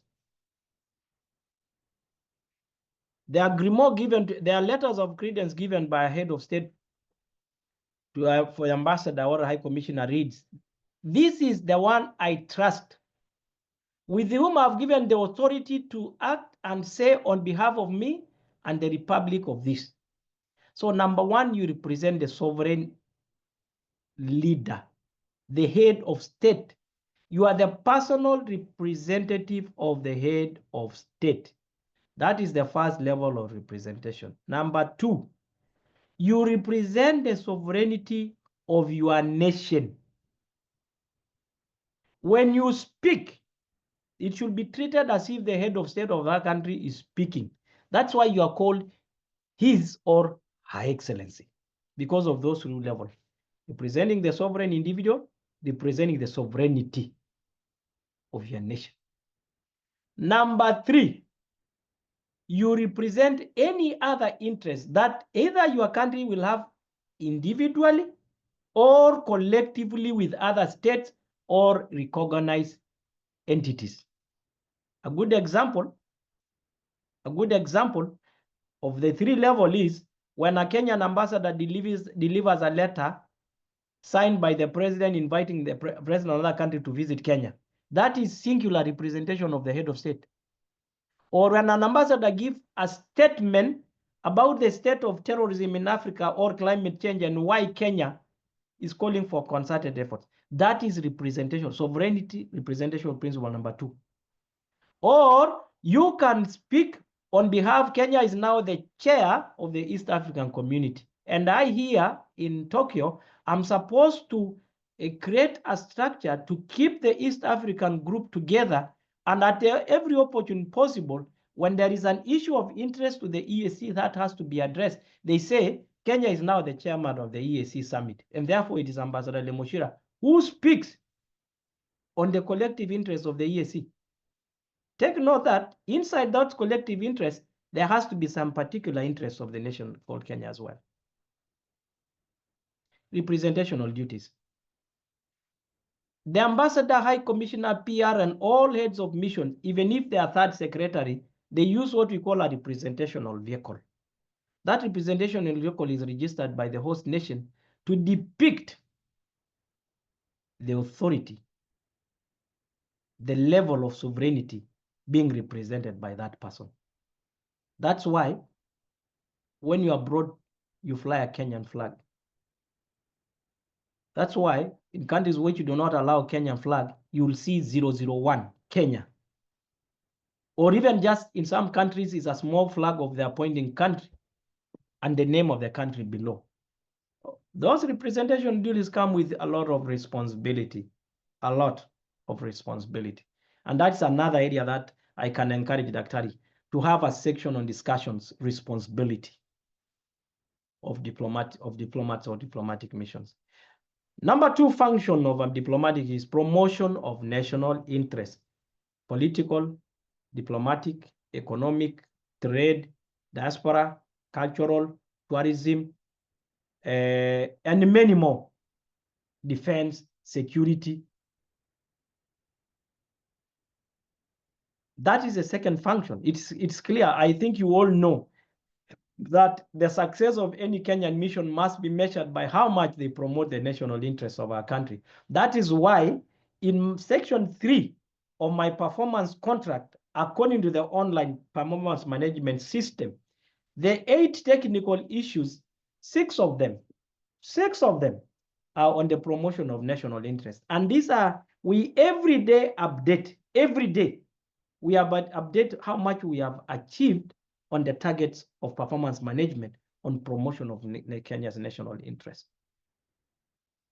National interest, I'm not going to define for you, but I'll tell you there are 3 levels of national interest. There are national interests which are called primary national interest. There are secondary national interest, and there are other interests. The third main function of diplomats is information gathering. When you apply to join the Foreign Service, you will be expected to showcase that you have good critical mindset, ability to analyze, skills in languages, presentation, use of ICT, artificial intelligence, psychological balance, your ability to objectively observe and account, and your abilities to transcend subjectivity to meaningful knowledge of substance. Information gathering. This is one of the functions why they say diplomats are intelligence officers. Do I agree? 100%. Nations make decisions about the relation with other countries by how much their countries, their embassies work and provide information. A good diplomat, a good functioning diplomatic mission must be a mission that does regular as well as special features, political, economic, and security reports back to their country. The performance management system right now being fully implemented by the Foreign Service, the State Department for Foreign Affairs and the State Department for Diaspora, has that element of information. We have political report. What does a diplomatic political report do? This is a very interesting topic, Dr. Wakene, which you can actually consider as part of the mentoring and coaching of the new talent that you bring up here. How do you prepare a political report? When does a political report become from transit? How does a political report transit from information sharing to intelligence to knowledge creation? Are you just writing a foolscap or printing a paper so that you forward information that you can be found in Google? Are you doing a report so that you tick the box, or are you creating knowledge? Is your country going to say they are privileged or they are in an advantage position to make a decision about something because you got informed information during a luncheon you hosted for a colleague? Information gathering. Now, why did I put information gathering? Because it's an exercise, and a very extensive exercise. You'll be told that in the diplomatic service, there are agents who are just one person is sent to get one word from you. They tick the box. Another one, maybe 5 months later, come to you, pick one word from you. They tick. By the time the 5 of them are done with you, diplomatically speaking, you'll be naked. You will have revealed something that you will have not been, nobody will have convinced you to reveal in a single question or sentence. The other main function is consular services. These consular services are related to 3 issues. Number 1, the processing of identification documents to the diaspora, passports, IDs. Number 2, what you call the authentication of documents issued by the Republic of Kenya. If a Japanese studied in Kenya and they have a degree For them to submit to the Japanese government or private entities, it must be signed by the Ministry of Education in Kenya, taken to Foreign Affairs, brought to the embassy for authentication before transmission to the Japanese. That is authentication or certification of documents. That's number 2. Number 3, processing of travel clearances, for example, visas. Although now we have the ETE, electronic travel authorization, our embassies still facilitate travel arrangement. It can be through the application of visas when there are challenges. Number 2, briefing of prospecting visitors. Number 3, helping with clearances. If, for example, somebody is going to use a chartered plane from here to Kenya, there is a consular clearance process, both for private and non-private. Of all the main functions of consular services is in respect of diaspora, addressing the needs of the diaspora. For example, those who are in distress, those who've been arrested, those who are sickly, those who have lost their documents. You know the story of the situation in Myanmar now, and the thousands of Africans and other nationalities who are there. In Cambodia, the stories of former Israel used to hear a lot of stories in the Middle East. Thank God in Saudi Arabia, things have really improved following the signing of the BLA, the Bilateral Labor Agreement. These 4 issues constitute the consular services, which is one of the other main functions of diplomatic missions. There are other functions, but I'm glad I'm able to take you through these 4 main ones. Now, who is number 31? Number 31 on this list is somebody called Nyambura Mwangi M. Nyambura Mwangi M. What are the primary national interests of the Republic of Kenya that influence the opening of diplomatic missions? Think about it. Let's hear what will be your first reaction when your time comes to address the question. Now, organizational structure. The organizational structure of a mission at foremost is determined by the key factors on the establishment of the mission. Historically, Kenyan ambassadors to Israel are retired, highly acclaimed senior military officers. Why? Your guess is as good as mine. Because our mission deployment of our mission to Tel Aviv is a security and defense of particular nature. Number 2 is determined by the functions. If the functions of a mission are basically to engage, to get more tourists for Kenya, or to serve the diaspora, or to respond to economic opportunities, then the nature of that, the organizational sector has to be determined.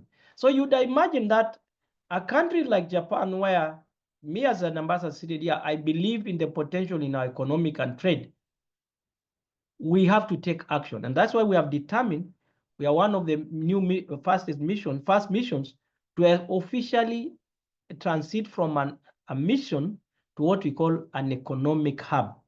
So we are working with KEPROBA, that is the Kenya Branding and Export Promotion Authority, so that we can actually transit. We can have a fully fledged economic hub here, where somebody can experience what it will entail to have business with Kenya. So we are now looking at organizational structure, trying to determine how it should be. For countries where diplomatic and political relations is the greatest, yes, you'll understand. Most likely you'll see a politician at the helm. Most likely. Not for Kenya, but I'll come into it. It's called the American spoil system. Whoever comes to power clears away the ambassadors and send their favorites. The third one, status of bilateral relations or relevance, strategic importance of the representation in an organization. If you hold a particular country's relations at high level, then you know that the organizational structure has to be determined to reflect that.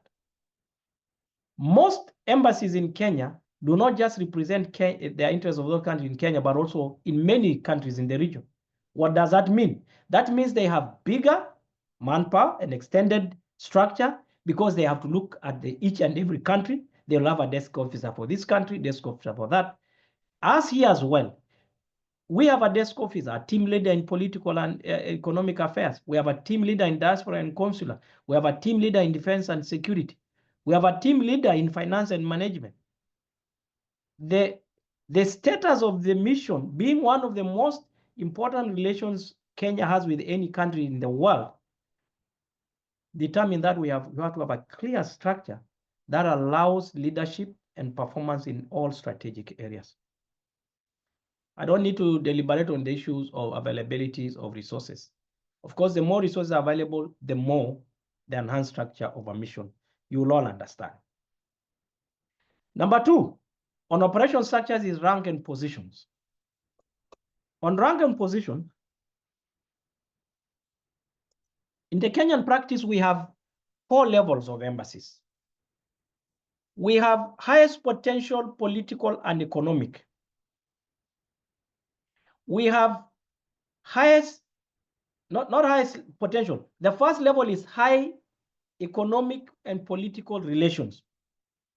Then we have high potential, medium potential, and other missions. When you look at some of these missions, including this mission, you'll have that number 1 and number 2 are actually ambassadorial rank positions. So, although I am here as head of mission, ambassador extraordinary and potentially, my deputy, Ambassador Adan Ndambi, is also a colleague, an ambassador, same level with me. But his position is different. His position is a deputy head of mission. But his deployment, the deployment of all of us here tells you the amount of attention that Kenya gives to Japan. New York, we have 3 ambassadors in New York. Arising from our tenure at the non-permanent seat of the UN Security Council, 2021-2022. We have maintained that because of our level of global influence and our role in determining and influencing the conversation within the UN fraternity on the issues peace and security. The same case for Geneva, same case for DC, same case for places like London. London, we have 3 ambassadors, the High Commissioner, a Deputy Career Officer, and a Deputy High Commissioner of ambassadorial rank, whose job is specifically for diaspora. You would understand, naturally, that if we must have strong relations, certainly United Kingdom is not any law in our standing. Then finally, affairs of agencies.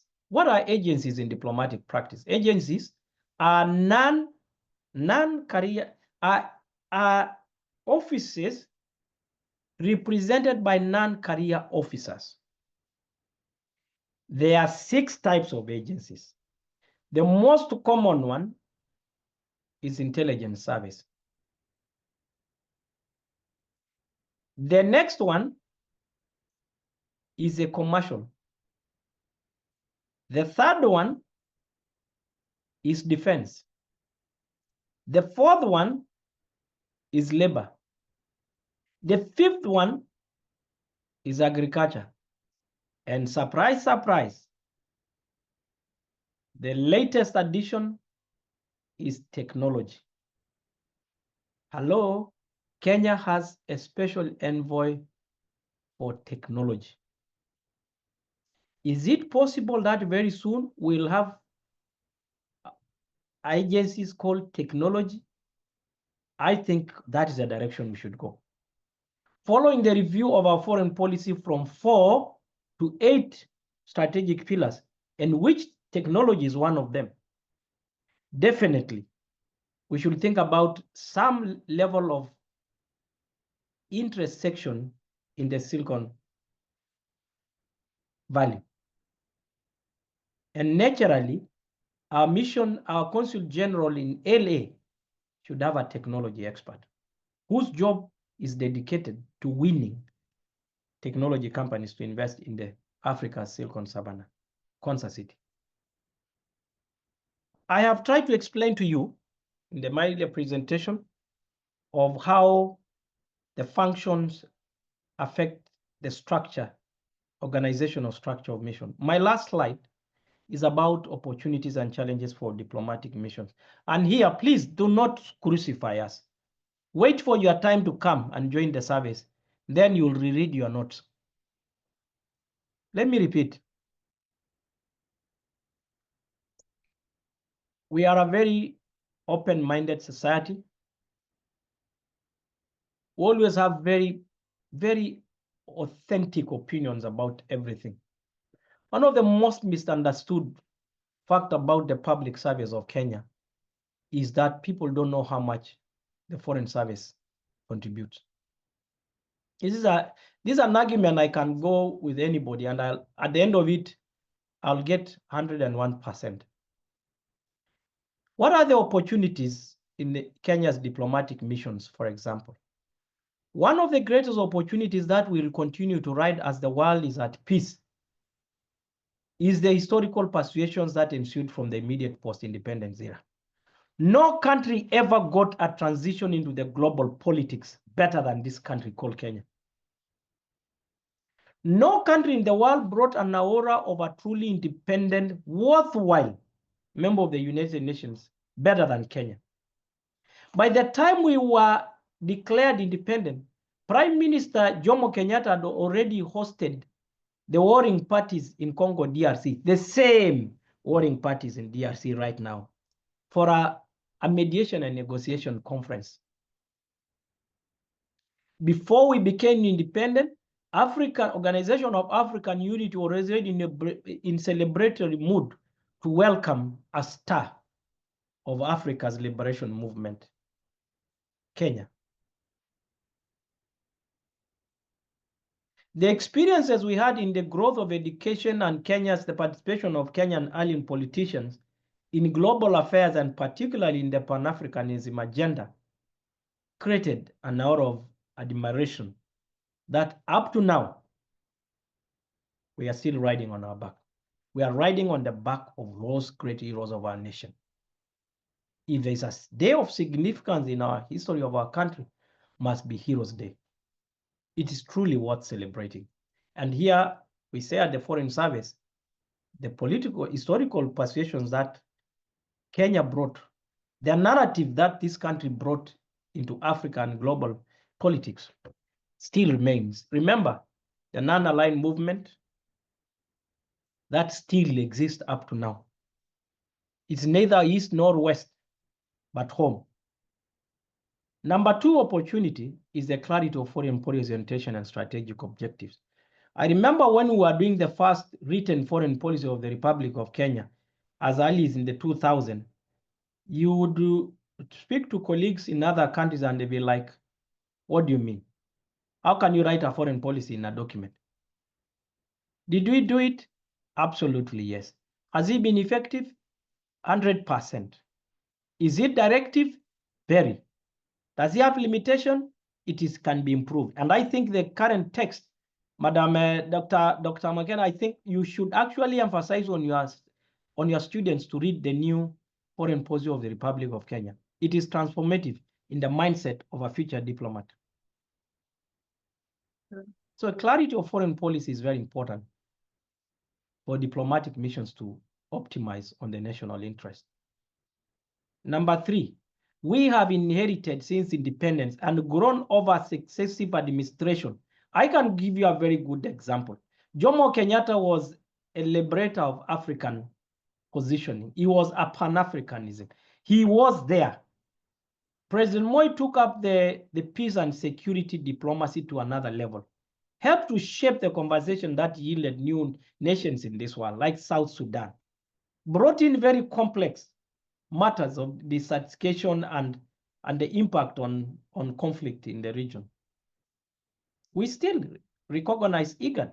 IGAD is a huge regional organization, courtesy of what? Kenya stayed put when there was doubt. President Moi contributed immensely in the transition of IGAD to a regional grouping. Kibaki, undoubtedly, this was one of the first African leaders to put in the concept of diaspora in practice in foreign policy. President Mwai Kibaki never went to any part of this world without prioritizing engagement with diaspora. And it was him who first held the meetings called diaspora conferences, diaspora investment conferences. All these have a significance in raising our strategic relevance in the region and in the continent at large. President Uhuru Kenyatta came in and grew up the diaspora concept to Pan-Africanism, brought in the concept that we are not linked to the Caribbean, we are as good as limited in our potential. President Kenyatta introduced a conversation of a known measure before when we hosted the Sustainable Blue Economy Conference, co-chaired by Japan and China and Canada in 2018. It set a new conversation on the blue economy and climate change. President Uhuru Kenyatta also was the founding chair of a newly transited. We used to have the African Caribbean Pacific Regional Group. It became Organization of African Pacific and Caribbean States, an organization that not just complicated the negotiation with the European Union, but further affirmed the interconnectivity of Pan-Africanism, Pan-Africanist interest. I can go on and on and on. His Excellency President Ruto has put as a hallmark in the climate pledge conversation. On the issue of the reform of the international financial system, everybody is questioning now what we call the global credit rating institutions. Why? Kenya spoke about it. Position of leadership and influence on strategic, regional, and emerging global issues is a huge enabler of a positive display of diplomatic prowess that our missions ride on. A Japanese government, does they expect that there would be something firm about the negotiation on global plastic ban treaty because I represent Kenya? Absolutely, yes. And yes, we actually want to host the secretariat. And we are naturally host because UNEP is headquartered in Nairobi. Plastic ban treaty is an issue of sustainable environment matters. Your strategic benefits of United Nations headquarters, I've spoken about that. How many of them are in the world? 5. New York, Geneva, Vienna. Where is the other one? And we have UNEP and Habitat in Nairobi. The only one in the global south. If you would be keen, you cannot be a student of Kenya's diplomacy if you don't understand how the UNEP headquarters was constructed in Nairobi. You will be insufficient if you do not understand the politics that brought UNEP and UN Habitat in Nairobi. You will not. And I think this is a subject of inquiry, Madam Daktari, that you should actually put up high on the priority. Strategic representation in key partner countries and organizations. Yes.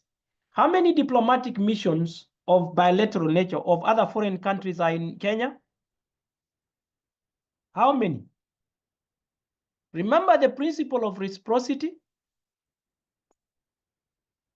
So if you have 121 missions from other countries and over 100 organizations, international regional organizations, so you have about 220 missions in Nairobi, what does it mean when you have only 70 outside there? So the fact that we have over 200 diplomatic missions of various types in Nairobi gives us a strategic representation. So even me, when I'm here, I engage the Japanese government from a bilateral point of view to a UN issue based in UNEP.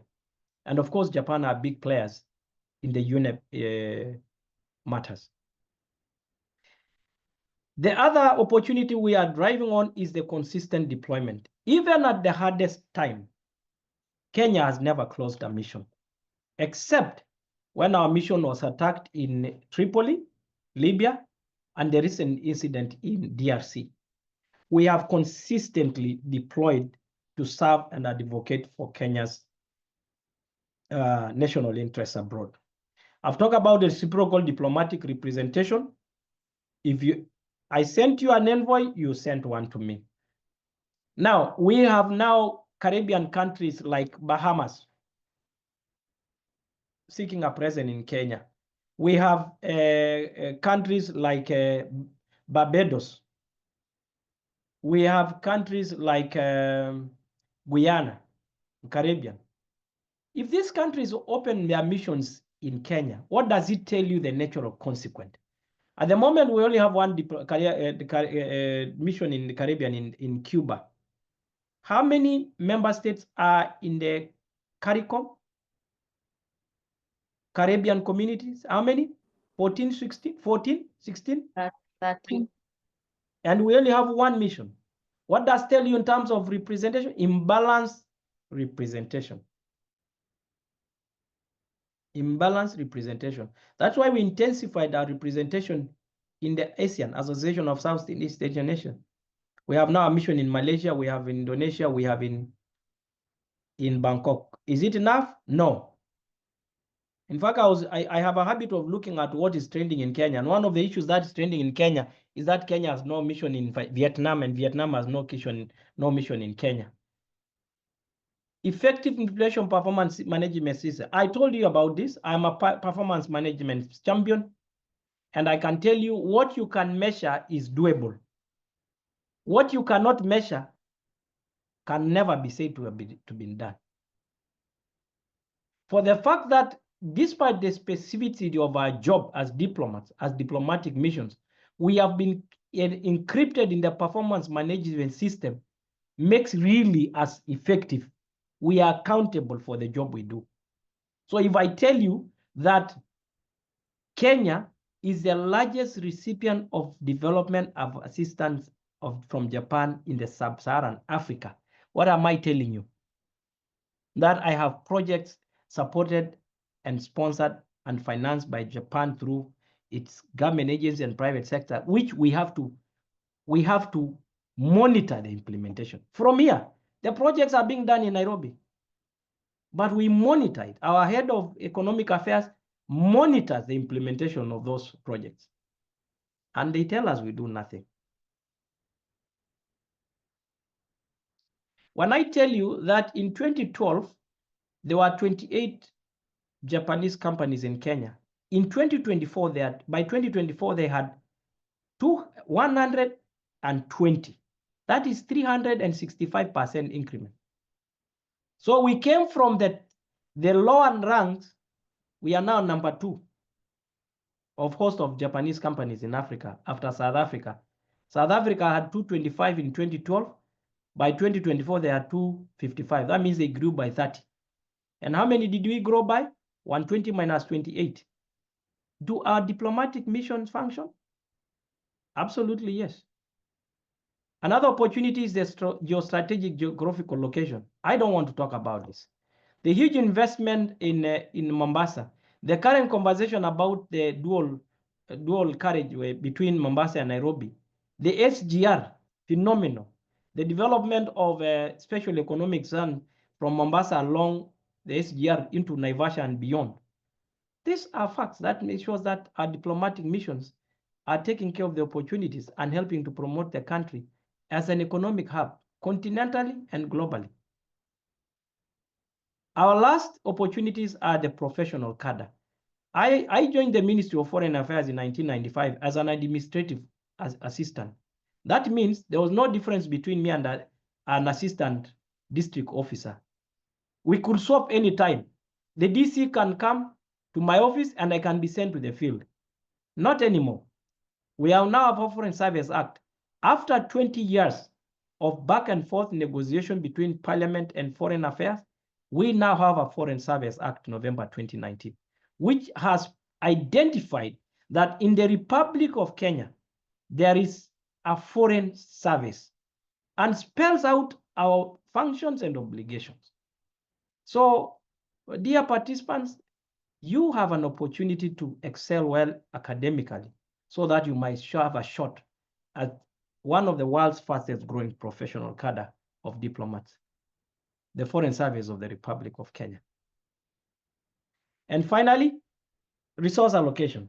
Irrespective of the challenges and the demands that Kenyans place on their government, which is rightfully their obligation, the Foreign Service, the Ministry of Foreign and Diaspora Affairs is getting resource. Is it adequate?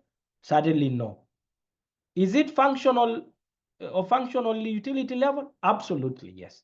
We are able to maintain 70 missions, operational very well, all of them headed by diplomatic people of high ranking and experience. Of course, you would understand that there is a situation on our mission in Sudan following the war. I think you need to read so you understand what is the type of the diplomatic mission. When we had a situation in Somalia, our embassy, Kenya embassy to Somalia was based in Nairobi. Is that a diplomatic mission? Just a question, madam. Challenges, very, very fast. I don't need to explain this. Limited representation, I've mentioned about it. A country of Kenya's standing and GDP and strategic relevance should have at least 100 missions. That's what we are saying, that by 2030, Kenya should have at least 100 missions. I will have retired, but I'll be watching some of you who are in this class now who will be the ones exercising and saying, why is that memo that Ambassador Lebochira wrote when he went to open Dublin? What is the process? You have the opportunity to learn now. Some of us only learned, I did political subjects which had nothing, not a single day was there something called diplomatic mission mentioned, nothing. I did philosophy, not a single day was the word diplomatic mentioned in my 3 years in university. I studied advanced econometrics, not a single day was I told to level my mind on how to promote Kenya's trade relations. But hello, I'm here, and I'm not doing badly. So I can only imagine how good you will be. We already see some of the young foreign service officers actually outdoing senior officers, because by the time you come first, you'll have learned what are not verbal in class. But also you have an opportunity to do the internship, 3 months. You come to ministry or go to embassies. But equally important, the public service internship program, which gives you 1 year of free experience and knowledge creation as if you are an officer in the foreign service. Below par budget allocation, particularly for branding and promotional activities. I don't think any country can ever invest enough to say, no, stop branding and stop promoting. And then there are challenges arising from lack of clarity. This is not just for Kenya. Whenever there are change of administrations, foreign policy orientation is also challenged. I'll invite you to look at the situation in Rwanda now. What has necessitated that huge change in foreign policy towards a former colony between Belgium and Rwanda? There are very many cases, examples. Between the Look East policy of Kibaki and the central policy that we saw his successor, President Uhuru, take up, these are also issues that it is proper, because domestic foreign policy must really represent the domestic priorities of the moment. And then below optimum deployment in some strategic missions, we cannot have enough funds to deploy as many officers to our missions. It's understandable. And then side effect of the American spoil system. The American spoil system is that which, if I come into power, I recall everybody is outside there and I appoint my own. Most of them political appointees. Are political appointees very good in diplomacy? A lot of them. Are some of them bad? Some are terrible. But so are career diplomats. We are not perfect either. Honestly speaking, a career diplomat should have a comparatively much successful and impactful for rising up the career ladder and being appointed head of mission at the helm of his or her career. But do we always deliver? It depends. After all, not so all careers are career. But I can tell you for sure, anybody who is posted to represent the nation, his nation's country, and he understands the national interest of that country, and is devoted, will never fail. Irrespective whether you are career or not. I've served with some political appointees who impact I am very proud to associate myself with. I have served with non-career officers whose impact has transformed Kenya's foreign policy dispensation eternally. Other challenges, we have unsettled historical mistrust and misconception of international political issues. I will be very happy to talk about this to any student who will be interested. I can give you 3 or 4 subjects to research on. It is public knowledge, it is available. And again, it's just not Kenya. I mean, what is happening in DRC it's totally this, it's the same issue. What is happening in Sudan is exactly this. A diversity of domestic political situation on foreign relations. Yes, whenever we have elections in Kenya, what do you Kenyans do? Throw stones all over every day, protest every day, turn rallies to moments of declaration of person-to-person wars. How does the world favor you if you are creating a mockery of your own democratic processes? When the election, you work for an election an entire year, and then on the day of elections, you decide to reject the results. The world is watching you. And by the way, our country has the greatest, one of the best democratic credentials as we stand. And Kenyans, as you people are, most of you are younger people, you need to protect that. And you need to understand that. Why has the Kenyan democratic process system worked? So the diversity of domestic political, the impact of other things unrelated, which are non-man-made, like for example, climate change. Now, the lack of full compliance to PMS, that is a challenge. We have what we call the administrative rules and guidelines on the management of missions abroad. Like everywhere in Kenya, we have people who always tend to go around the rules. We have people who are naturally detached from the reality that Kenyans expect. Our Constitution 2010 talks about integrity of the public officer, the declaration of conflict of interest, the proper utilization of resources, allocation of item by item. It's a nightmare. It's not an easy thing to do, but this is a challenge. The high cost of rental of official resident chancelleries, absolutely. A country like Uganda owns a 14-story building in New York, 400 meters away from the UN headquarters.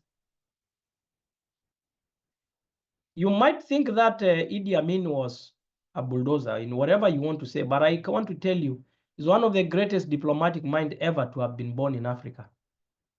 You know the Ugandan house opposite the Barclays Plaza, next to that big hotel.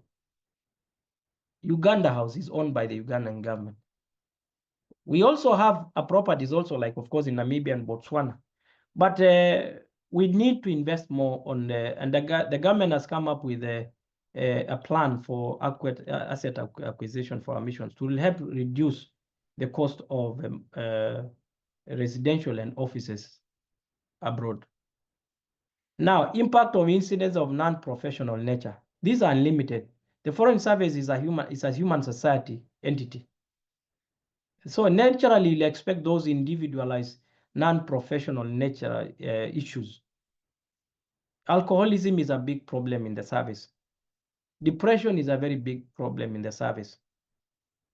Pure lack of sense of direction is possible when a person is dumped into a culture they do not understand. When somebody who has never detached himself from his family is sent to live in a faraway country where they don't see the sun for 6 months, and the sun does not set in 6 months, and all you do is to live a life of plastic. Foreign policy, diplomacy is a plastic lifestyle. The vulnerability index is higher for younger officers. That's why we have cases of suicide that have hit the service for the last few years. I am done. Madam Daktari, I am very, very privileged to have been your guest for today. I have done my best to explain to the class the diplomatic practice of opening of diplomatic missions, why they are there, what types are there, their functions, the organizational structure, the opportunities and challenges, in which I touch on some of the history of Kenya's foreign policy. We are very good document. We have very good documents. Ambassador Mbaya's book, The Foreign Policy of the Republic of Kenya, should be a Bible for your class. Should be a Bible for your class. I'm telling you, it tells you. There's a book by Ambassador Dr. Cheluget, which says from Kenyatta to Kenyatta. It tells the history of Kenya's foreign policy from Jomo Kenyatta to Uhuru Kenyatta. I would imagine he's going to do a review to put the presidency of Dr. Ruto, His Excellency Dr. Ruto as well. That is another very, very good book published by the Foreign Service Academy. And as they say in diplomacy, there's never free lunch. So I believe I've I've shared some information. And maybe if you process that information, you might transit to intelligence, you might transit it to knowledge creation. And because of that prospect of that, you have to give something back. And that something back is in groupings. We are going to break away in groupings. Ambassadors, high commissioners, permanent representative, and special envoys. We are going to take 20 minutes to look at the questions. All right. And then we assemble. You appoint a rapporteur who is going to make a one-pager presentation and read to the entire class before I answer any questions. So thank you so much, madam. Again, let's take a 5 minutes break. Put your questions down, and we officially you gather yourself in your rooms, and let's do the simulation exercises, which are here now. Let me just share the simulation exercises.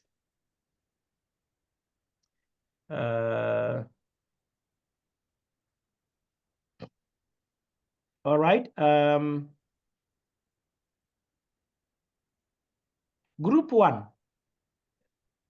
Remember in my presentation, I talked about permanent representative and delegation.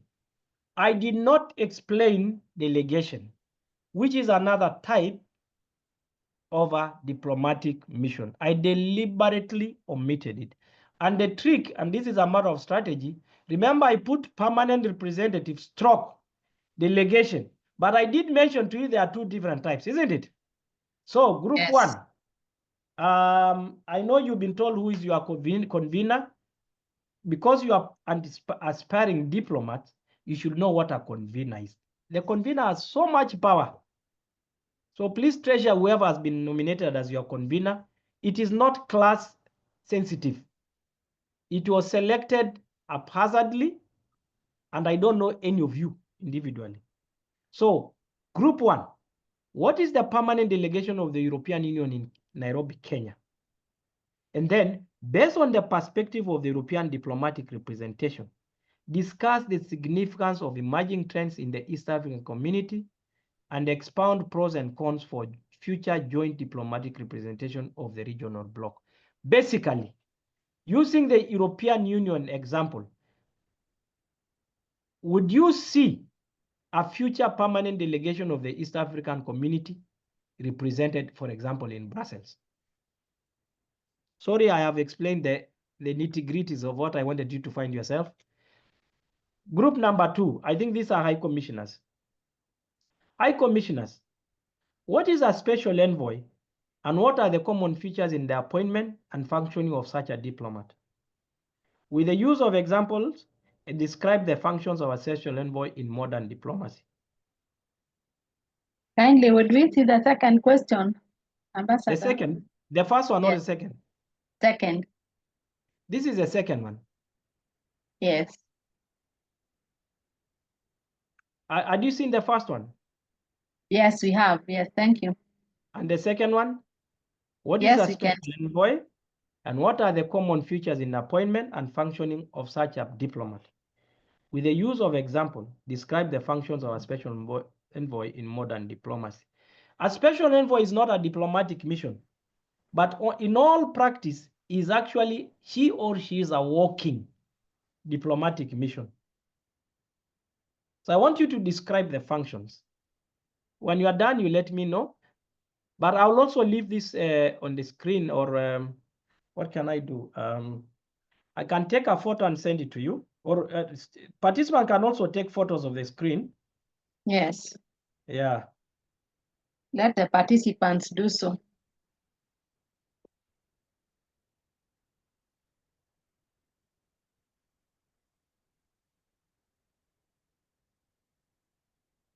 All right. Are we done? Yes, we are done. Question 3. What are letters of credence? Describe the diplomatic practice in the presentation of credential ceremony and the powers that emanate from the ceremony.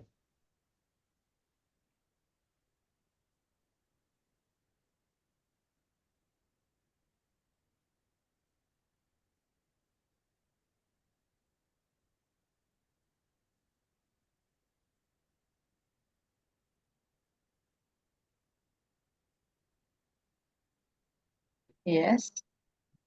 All right. And finally, the special envoys. What are the categories of Kenya's diplomatic missions in Lagos, Nigeria, and Hargeisa, Somaliland? You know part of this answer. With the use of example in diplomatic practice, explain the similarities and 3 differences between the 2 missions.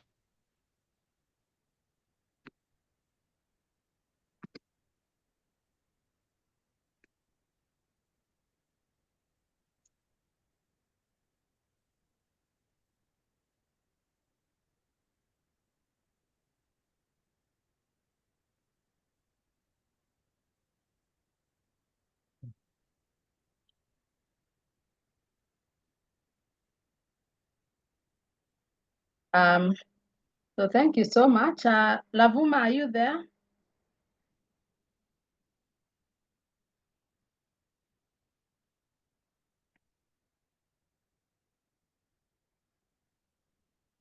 Lavuma, are you on standby for the breakout rooms?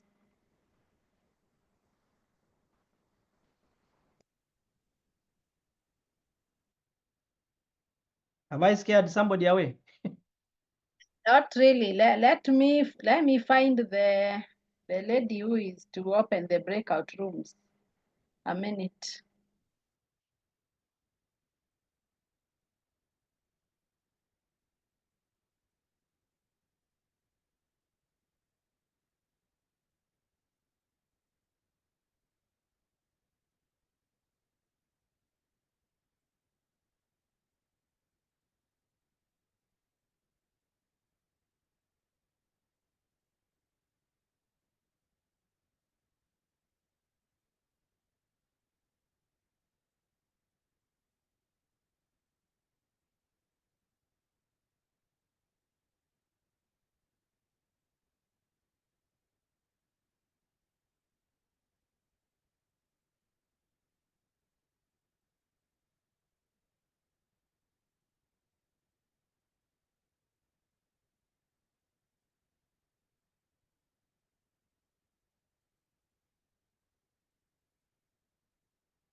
It's muted.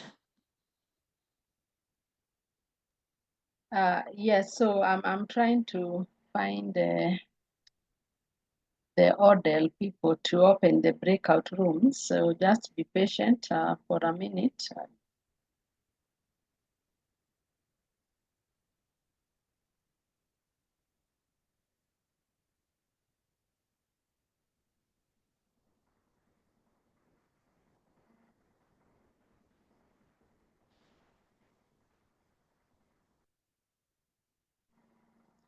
So meanwhile, as we wait for the breakout rooms to be opened, I am sure we all are aware of our breakout rooms. We are 1, 2, 3, 4, as shared in the list.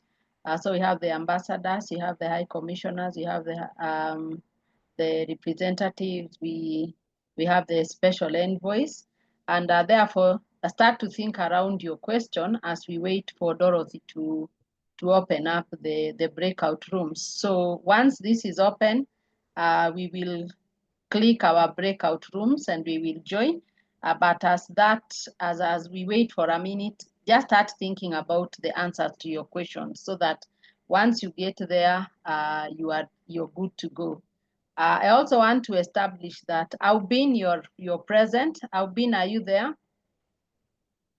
Aubin? Aubin, are you there, Aubin? Evelyn Maingi? Evelyn Yes. Maingi, you are present. Good. For the special envoy, thank you. Andrew Mabea? I am present. Good. And Hope Baraka? Hope Baraka?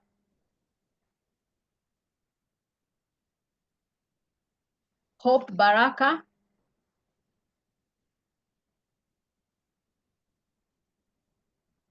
Hope Baraka? Okay. So let's check who is in that room so that we have other students taking charge of the respective groups.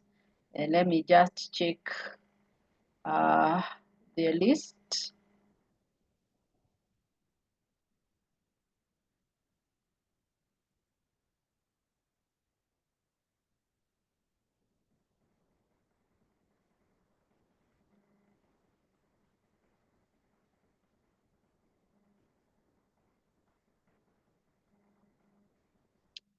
So someone please in the group of the ambassador and the high commissioner, we need someone to be responsible to chair.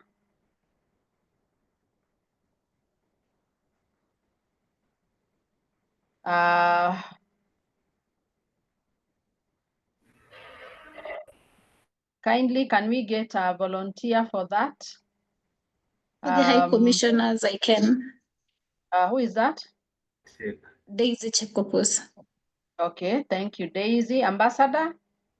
Neville Nganga. Neville, thank you so much for accepting to do this. So once this breakout rooms, let me just establish how Lydia is doing, then we get into the rooms. Just be patient, 1 minute.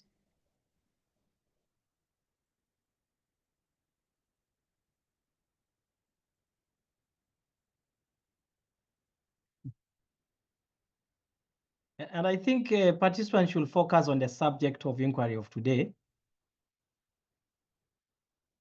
You're muted, you're muted, you're muted. Ambassador Lemoshira? You're muted. Yes, Balozi, are you in? Yes, I've been in and I'm requesting to step out. Yes. Madam, Sorry for interrupting the Dr. session. Makena, that is Ambassador Angelina Musili. She is our ambassador in Stockholm. She's one of my colleagues who've been listening quietly. So, we could have the jambo. privilege to say jambo, please, to us. Oh, how very kind of you. Thank you so much for the opportunity, Mwalimu, the Dons and the organizers of this session. I listened in because number one, I was also learning because I knew the fact that Ambassador Lemoshira is making such a presentation, I will also get new insights because he's one of the most experienced serving diplomats as it is today. And I've listened in and it's been very, very illuminating. And then I realized that then we have very strong students around, and I wish you all the best. Listening from the interaction and the interactive sessions, I realized that we have very good students, and they are very well grounded on matters, diplomacy and practice. So I wish you well. I've been listening in and actually for the last 1.5 hours. Thank you, Balozi, and wish you well in your cold season. Thank you. Yeah, good Thank you seeing so much. Bye-bye. Bye-bye. God bless. Bye-bye. Thank you. Be blessed. So I believe now the breakout rooms should be ready for us.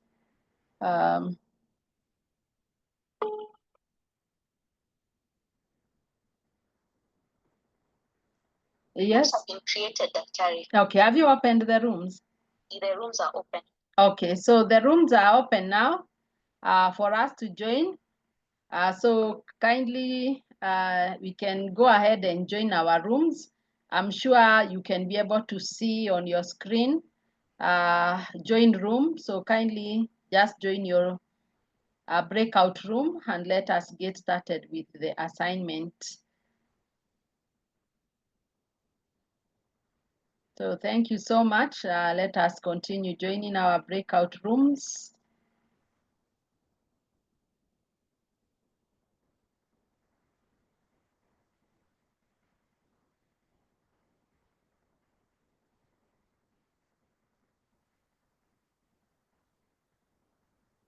Daktari, I'm requested to be assigned a group. Joan Osweto. Joan Osweto, okay. Yes, Is it possible for you, Joan, to join any of the groups? yes, I will. I will join group 3. Yes, please. Yes, thanks.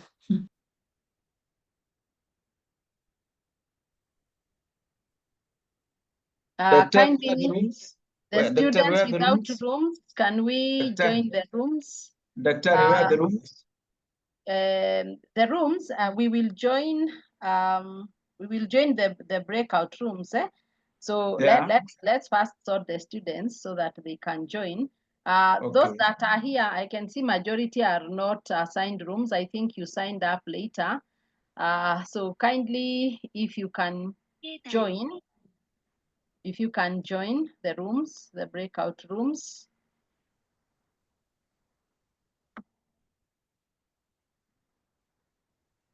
So we meet in 30 minutes from now? Yes, Ambassador, thank you so much. You could take a well-deserved break. Yes, so that was a really very informative, and I know the demonstration of how good you are even as a teacher. You should come to this other side. Anyway, you can take a cup of chai. I know it is now evening there. It's 6:30, it's okay. Oh, 6:30. Okay, so we can come back in 30 minutes time. Thank you so much. So let the students join their rooms. As I see who doesn't have any, then we can guide them on how to proceed. So we'll see you in 30 minutes. Asante sana, Ambassador Lemoshira. So Dr. Musia. Yeah. Doc, on your screen, I guess you can be able to see the rooms. Hapo chini, when you scroll down kabisa kuna join, it shows the different rooms, and you can join either of the rooms. Madam Daktari, I put the groupings on the screen. Yes, please. So can you see them? Yes, I can. Good. So of course, participants who have not seen, they can as well check where they're supposed to be. Yes. So kindly, can we check our groups? Those that are yet to join. Consolata Geshoro, you haven't joined yet. Daniel, Chelsea, can we join our rooms? The ambassador, but I can't seem to see it. Sorry? I belong to the ambassador's group, but I can't seem to see it.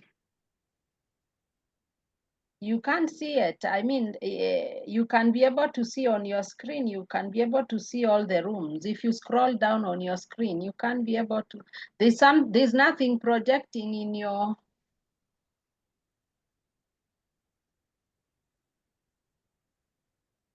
yes, you can't be able to see anything on your screen because this automatically appears on your screen. And when you scroll down, you're supposed to see the different rooms and join them. Tell her to go to there's at the far end. Yeah. There are 3 dots in a circle. Mm. She needs to click that part, then the rooms will come. The breakout, the groups. So have you had that? Yes, Daktari, I found it. Thank you. Okay, all right. So anyone else stranded, kindly do so.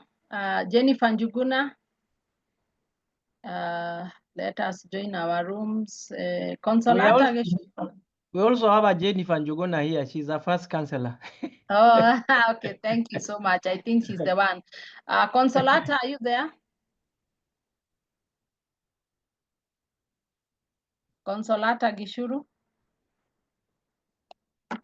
How comes? Let me find her. Why is she not?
Hello, Madam Daktari.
So thank you so much. I believe we are back. waiting for just a few of us to exit their breakout rooms.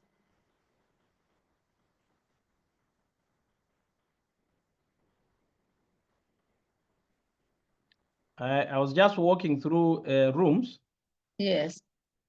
And happening. So let's hope that they will wind up. I'm ready. We continue. Yes, I was also in some of those, and I saw majority are done. Yes. Yes. So let's see what we have.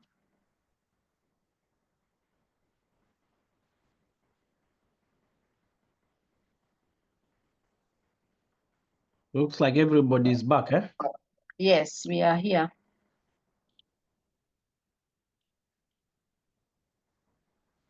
So all the rooms were closed, so I believe we should all be back here.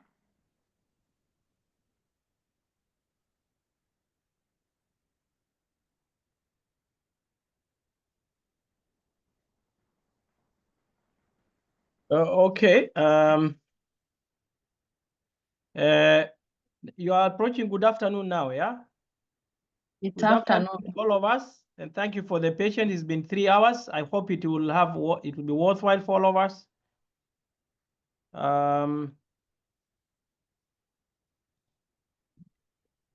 Can we all see the screen? Yes. Okay. So group 2, I see the screen is group 2, so we can as well just go with you. Yeah, group 2. Where did it start? Yeah, group 2. Dr. I think you allow us to go as it is, because that is what is showing. Yes, it's okay.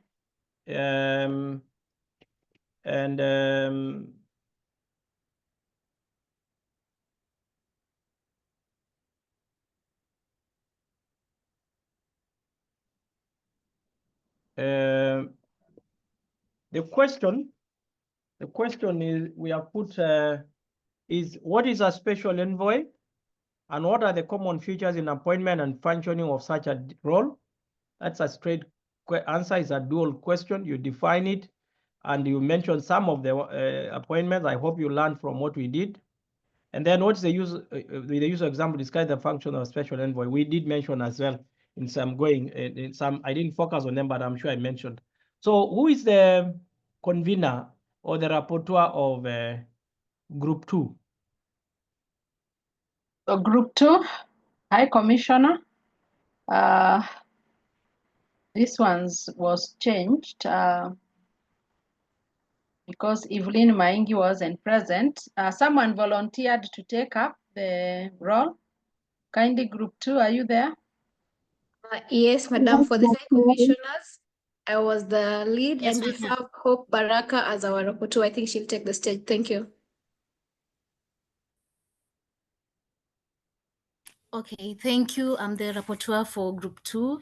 Yes, our question has been already stated in the screen, so I'll just go ahead and start my presentation. Okay, a special envoy is a diplomat or an official appointed to represent a government, organization, or leader for a specific purpose or missions or crisis. Like the special envoys, they are like, okay, they're not like diplomats or ambassadors. Okay, there are some similarities, but mainly the special envoy has a specific purpose that they're supposed to attend to. So they are appointed by the head of state, foreign ministers, or international organizations such as the United Nations. And their role is not permanent. It is very temporary and can expire when their mission is complete.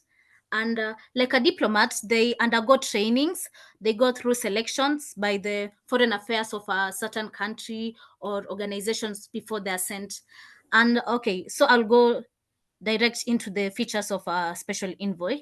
So number one is they deal with a specific mandate, unlike ambassadors. So these mandates are like conflict resolutions, economic purposes, or peace negotiations among countries. And they are also flexible and they work across borders. They're not like ambassadors who like are supposed to represent a certain state. They travel frequently with and work with multiple of states yeah, just unlike ambassadors. They also facilitate bilateral and mutual engagement with different parties. They also can be a politician, a private individual, or a diplomat, depending on the task. So let's say, for example, if we are sending a special envoy for trade, we can take a businessman to go and represent us. And also, the other role is they work closely with governments and international organizations to facilitate their specific roles that they're assigned to. They also mediate in conflict resolution and can be deployed during humanitarian crisis. Yeah, just depending on the issue. Then, due to advocacy on global issue, they also deal.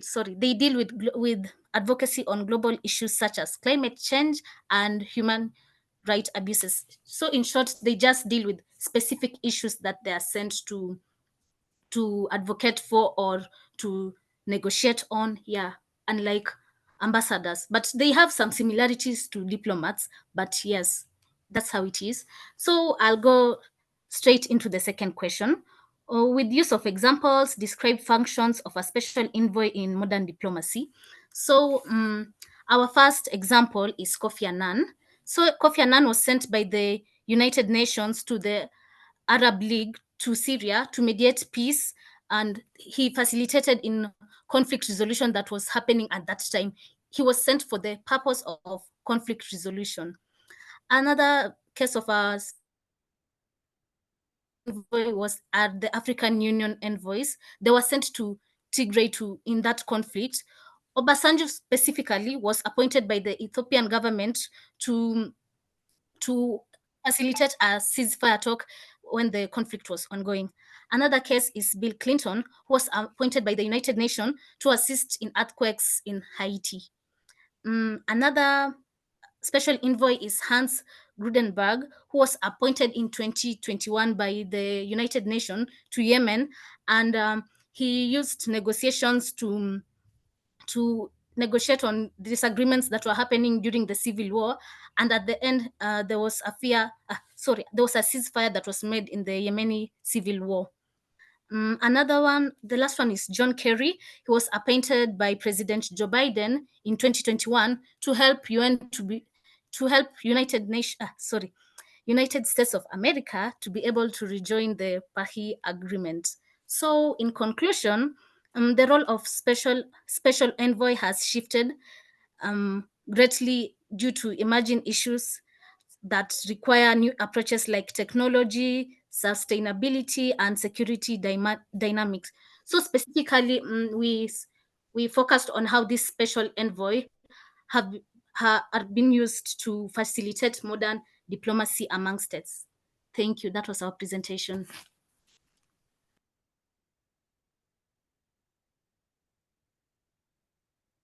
Thank you. Let me emphasize how good your presentation was. First is on the temporal nature of the assignment. Number two is on the restricted or limitations of authority. But I thought you would have emphasized on the issue of delivery of messages.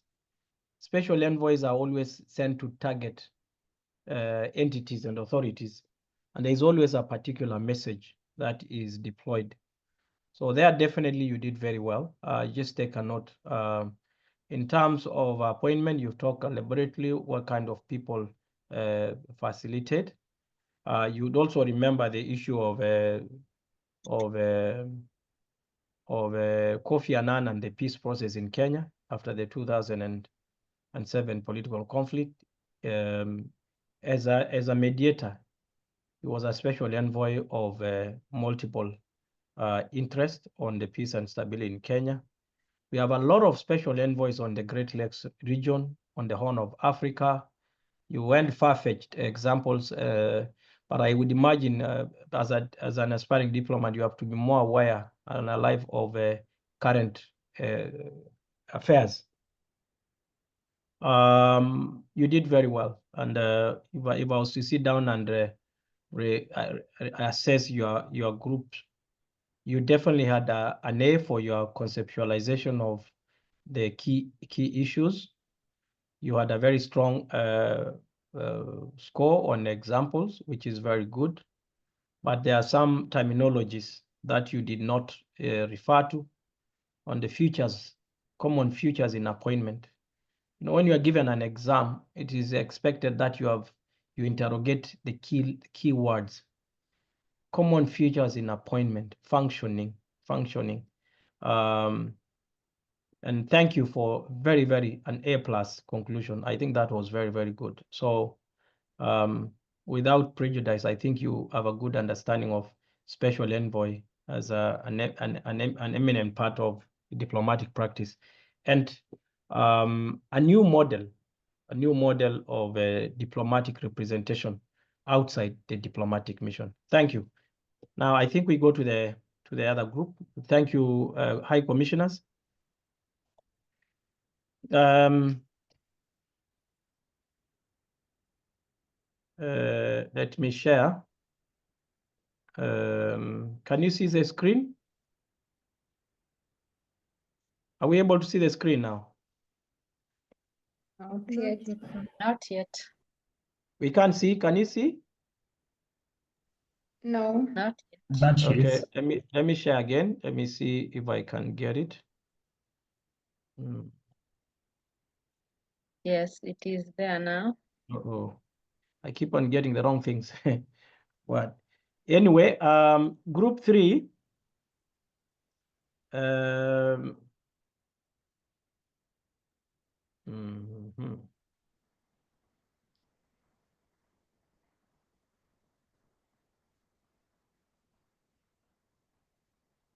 Group 3. What are letters of credence? Describe the diplomatic practice in the presentation of credentials and ceremony and the powers that emanate from the ceremony. Let's say maybe 5 minutes at most. I guess you can see the question, and over to you to convener or rapporteur. Who is it? So go ahead, please. Yes, good afternoon. Yes, good afternoon. I'm the permanent representative, Andrew Mubea. I'm going to give you the report on the research that we've done. What are letters of credence? These are formal diplomatic credentials that are granted by the head of state, which give a newly appointed ambassador permission to represent that nation abroad. And these letters verify the ambassador's legitimacy and ability to operate on behalf of their government, and also serve as an official introduction to the head of state of the receiving state. And the objective of function of the letters of credence is to attest the ambassador's appointment and their position as the nation's official envoy, and also give the ambassador the authority to represent the government in diplomatic talks, agreements, and also other international affairs. Within the letter of credence, we decided to provide the contents that are within the letters of credence. 1, the name and the title of the sending country's head of state. 2, the name and title of the receiving country's head of state. 3, the name of the appointed ambassador. 4, a formal request for the host nation to accept and recognize the ambassador. 5, the expression of goodwill and cooperation between the two nations. And finally, the official coat of arms, seal, and signature of the head of state. On the second question, describe the diplomatic practice in the presentation of credential ceremony and the powers that emanate from the ceremony. An ambassador or the head of diplomatic mission submits the official letters of to the head of state of the receiving nation of credentials, and the ambassador's home country issues these letters which formally acknowledge the right to represent their country in the host nation. This marks the beginning of formal diplomatic relation between the two states, and it's also essential. Now, for the process, the first is the arrival of the newly appointed ambassador, who is then escorted by the officials from the foreign ministry of the receiving state. And the ambassador, in a formal attire, is presented by the foreign minister to the president, where the ambassador formally presents them to the receiving country's head of state. Next is both parties exchange brief diplomatic speeches, reaffirming friendly relations and also future cooperation. National anthems and also formalities, where in some countries, the national anthems of both the sending and receiving states may be played, followed by ceremonial inspection or of guard of honor, and also the conclusion and the official recognition of the ambassador, where after the ceremony, the ambassador is officially recognized as the representative of their country, allowing them to exercise full diplomatic functions. The second part of the question, the powers that emanate from the ceremony. One, there is official recognition of the ambassador as the ambassador's legal right to serve their country's official representative in the host country is formally recognized by this event, the presentation of the credentials. Secondly, it completes diplomatic functions. The ambassador is officially authorized to participate in diplomatic activities such as treaty negotiations, nation representations in talks, and also safeguarding the interest of their constituents. Third, the immunity and privileges. The ambassador, which protects them from persecution and permits the inviolability of the diplomatic communications and facilities. The other power is the ambassador serves as the main liaison between the two nations in bilateral relations, which mostly influences the trade deals, international cooperation, and also policy. And finally, public and cultural diplomacy. The ambassador is also an essential in promoting his country's economic, education, and cultural exchanges between the state. Thank you. Thank you. Another good presentation. You have 3 errors. One, in your presentation, you marked in the definition, you came and said when the beginning of diplomatic relations. That's not true. Whether there is an ambassador who has presented credentials or is somebody acting, there is continuity in diplomatic relations. The other shortcoming is, as we say, you have to be able to transit information to intelligence, to knowledge creation. Remember the 3 levels of representational duties. We talked about sovereignty. Letters of credence ensues sovereignty. If you have a head of mission who is acting, they don't have that representational duty to the head of state. And occasionally, instead of using head of state, you use the word president, which of course for many countries, like Australia, when you present credentials to Australia, you don't present to the Prime Minister of Australia, you represent to the Governor General, who is a personal representative of the King in London. The same thing for Canada. The other issue that I thought you went overboard, you talked about the functions of an ambassador in your closing remarks. There is no request for the functions. It just tells you the practice. You really elaborated very well. But I think it is a lesson there to draw in political work of young diplomats is to know when to end the story. And that's the same thing with exam situations. You should know when to end. You did very well, and you didn't have to talk about cultural and diaspora because they really don't. It is just the powers that emanate from the ceremony is the principle of sovereignty, plenipotentiary and extraordinary. And I said it.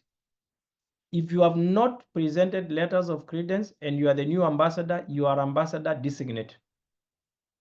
The presentation of letters of credence or credential transit you from a designate ambassador to His Excellency Ambassador of this extraordinary and in plenipotentiary. So he established the sovereignty on the due representational duties, and that's why it ends. It doesn't go to the other issues of the functions. I like your explanation about diplomatic immunity and privileges. I think that is important, but also upon presentation, there is always the anticipation that the new ambassador shall promote the common interest of the two countries as well. So it's not just the interest of your country. When you present credentials in your statement, that is an attestation. You have to say to promote the interest of my country and the common interest of our two countries. Or if it's a case of organization, you do that. Well done, Rapporteur for the permanent representatives. Now we go to number 1. What is the permanent delegation of the European Union in Kenya? Very interesting question. And based on the perspective of the European Union diplomatic representation, that's the significance of emerging trends in the East African community and expound pros and cons for joint future diplomatic representation at the regional bloc. There was a time in my career I thought I would live maybe one day to open the first East African permanent delegation, for example, in Brussels, because I would imagine that would be the first place to be open, or the African Union. Over to you, to the rapporteur of group number 1, the ambassadors, Your Excellencies. Thank you, Your Excellency. I'm actually, I will be the rapporteur for Group 1. Our question, as you clearly stated, was what's the permanent delegation of the European Union in Nairobi, Kenya? So we'll tackle each aspect of it first. So let's start with that first one. What's the permanent delegation of the EU in Nairobi? Is there any way you can improve your synchronization, voice synchronization on your presentation? Yes, is it too low on your end? It's a bit low. I don't know how the rest feel. How about now? Is it clearer? All right, let's try. Yes. Okay, so the permanent delegation of the EU in Nairobi, it functions as the EU's diplomatic mission, and you can view it akin to embassy in that it represents the EU's collective interests in Kenya, and engaging with the regional organizations which have their headquarters in Nairobi, such as UNEP, UN, and UN Habitat. So it plays a critical role in fostering the EU-Kenya bilateral relations, managing development, cooperation, and advancing EU priorities such as climate action, trade, governance, and security. So additionally, it serves as a liaison with the EAC, the East African Community, the regional bloc that has about, we should have about 8 members now, in promoting regional integration and stability. Now, that's the first aspect of what we're discussing. Now based on the perspective of the European diplomatic representation, let's discuss the significance of emerging trends in the EAC. So what are these trends? Now, what trends are noted in the EAC? So first, there's the ever-increasing push for economic integration and trade liberalization. Now, the EAC, we've seen protocols such as the East African Common Market Protocol that focuses on removing trade barriers and harmonizing economic policies among member states. So what that does is that it creates opportunity for larger and more integrated markets. So that means we're a much more attractive investment market for receiving foreign direct investment. And as well, we also enhance the regional competitiveness. Now, another trend is the push for as well political and institutional cooperation. So there's always a trend for deeper political integration. Even if you factor in a functionalist view of the a neo-functionalist view of the EAC bloc, it always predates that economic integration usually comes before. political integration. So that there's a move for collective decision making to enhance the bloc's negotiating power on the international stage. Another trend we also see is a growing increase in infrastructure and digital development. And what that means is that in regional infrastructure, there's an increasing push to create transport networks and digital connectivity. So we also in Kenya, for instance, we have the RAPSEC, and we know the role it plays, the critical role it's playing in integrating trade in the region. Now we also have the aspects of peace and security, where the EAC, yes, we've seen its role in mediating conflicts, whether it's in DRC, South Sudan. So, and the important part is that initiative, its role there, it supports it mirrors the EU's objectives in curbing irregular migration and terrorism.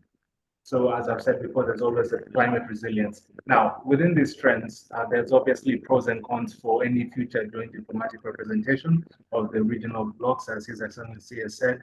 For instance, opening one for joint EAC delegation in Brussels. So what would be the pros and cons? The pros, let's start with the pros for such a unified representation. The pros is that obviously the first one, we have a unified voice and coherent policy, since a joint representation offers a consolidated and consistent diplomatic approach. That makes it easier for the bloc to articulate its position and negotiate with external partners without too much external pressure for them to compromise. Secondly, is the second pro would be the economies of scale, since, as I've said, combining resources for diplomatic outreaches inevitably leads to cost saving and more efficient use of personnel and operational budgets. That means there's actually more room to invest in developmental projects and strategic initiatives. And since I said there's the enhanced negotiating power, so there's also that. There's also the streamlined coordination, since when it comes to closer collaboration with EAC, the institutions within the EAC, that can actually result in policies and programs that reduce issues such as the bureaucratic redundancies that currently exist, and that ensures that initiatives enacted are actually mutually reinforcing each other. But naturally, we have cons to this approach. First would be the issue of national interests, in that each country in the EAC has its own distinct political, economic, and cultural context. So a one-size-fits-all diplomatic approach may end up overlooking issues regarding conflict and the other specific national priorities. So that could reduce the effectiveness of tailored bilateral agreements or engagements. The other thing is, if I could reference here the EU, when it comes to how the EU, let's say, forms bilateral relations with even its own member states, the issue is they have a long history of, their history is important there. So they have built up trust and collaborative frameworks over years. However, yes, the EAC, while we are friendly at some time, we haven't had sufficient time to go to build it to their level. The next con would be the administrative and logistical challenges, because when it comes to coordinating joint missions that span several nations, that involves a complex logistical aspect to it. So you'd need to align policy when in relation to management of shared resources, and that could end up actually leading to more bureaucracy and slower decision making. Last con would be that there's a potential for political resistance. Now, the members in the EAC, there's the issue when it comes to the EAC and even African countries in general. There's an aspect of skepticism when it comes to interacting with each other. So they fear that their own unique objectives or national priorities, if they feel like it might be subordinated to broader regional agenda, it's likely to suffer pushback. So that creates a lot of that could potentially create a lot of friction among EAC states. And when it comes to joint diplomatic missions, engagements with even the EU, that could actually potentially spill over into theirs. So just to conclude, yes, an EAC integration would actually be very beneficial. Yes, even the EU would benefit for that. since a stable, prosperous East Africa aligns with even the EU's goals on trade diversification, climate resilience, and management of irregular migration. But I think it has to be acknowledged that since joint diplomacy requires diplomatic actions would require engagements would require robust institutional frameworks and elements of trust building, and those are areas where the EAC is still lagging. So let's say a workaround to that would be perhaps the EU would need to balance support for regional unity with bilateral engagements in order to fragment priorities. That would mean, for instance, while it advocates for a joint EAC delegation in Brussels, it can do that. It could retain its Nairobi delegation in order to maintain ties with Kenya and the agencies which are based here as a way to hedge against the inefficiencies present in the EAC. So yes, a diplomatic representation has a lot of benefits, but the success hinges on addressing the intra-bloc disparities and building institutional capacity. Thank you. Back to you now, Your Excellency. Thank you. Thank you, Rapporteur, for ambassadors. Let me insist again, because you are still an academic level of diplomatic training, you must be articulate in your use of words. Let me give you a good example. Is a permanent delegation of the European Union a fully fledged diplomatic mission?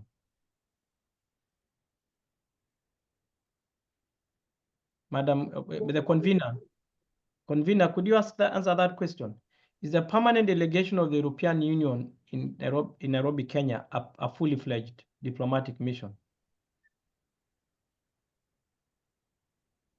We'll try to answer yes. So why didn't you say so? Does the ambassador of the the permanent representative of the European Union present credentials to the President of the Republic of Kenya? Thank you. Now, another issue that I wanted to bring out in this answer, and certainly you have done excellent on the second part, absolutely meticulous. You compensated your underperforming in the first question in the second one. I think for the European permanent delegation, you would have also reflected, this is a multilateral representation. He talked about collective interest. So Kenya's embassy to Brussels is a bilateral mission which promotes multilateral issues. The permanent delegation of the European Union to Kenya represent collective interest in an extent that it is considered a multilateral mission. It honestly is a very, very, very special kind of diplomatic representation. And that's why I say that the issue of the delegation, I thought we could reflect it. And this is something I would really, really encourage you guys to study, because it's a possibility for the future. It can be an issue that Daystar University can actually help to encrypt in Kenya's future diplomatic thought. When it comes to the pros and cons, I would have wished to hear you to say that, unlike the European Union, who have a president with the constitutional powers, to the extent that they have a commissioner for foreign affairs, Kaja Kallas, the EAC has no common position on foreign policy. So the appointment of such a delegation will be impossible to implement when there is no common position on foreign policy. You know that the European Union has a common foreign policy, and therefore a commissioner for foreign affairs, or basically a foreign minister. On the issues of cons, you're very, very elaborated. I honestly don't think we can improve much on that, except that you would have reflected. Remember when we talked about opening of diplomatic missions and the performance, the issue of domestic situation. One of the issues that will make such an impossibility for the East African community now is the variance in the political thought and political ideologies within there. So if you have political situations which differ, then how do you have a common foreign policy which aligns with shared interest? But thanks again, ambassadors. You did a good job. Our final session is by the the special envoys. Very interesting and very live question. What are Kenya's diplomatic missions in Lagos, Nigeria, and Hargeisa, Somaliland? With the user example in diplomatic practice, explain 2 similarities and 3 differences between the 2 missions. Over to you, Rapporteur of Special Envoys.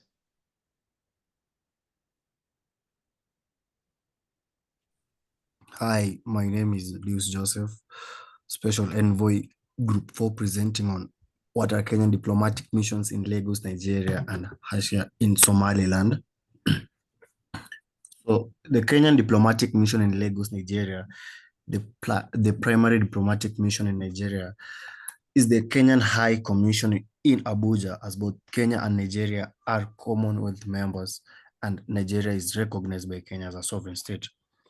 However, if there is a Kenyan consulate in Lagos, it will function as a consulate or consulate general, handling trade, consular service, and business relations in the country. The Kenyan diplomatic mission in Hargeisa, Somaliland, Kenya does not officially recognize Somaliland as an independent state, but it has established a liaison office in Hargeisa. A liaison office serves as a diplomatic presence for engagement in trade, consular services, and bilateral cooperations without full diplomatic recognition.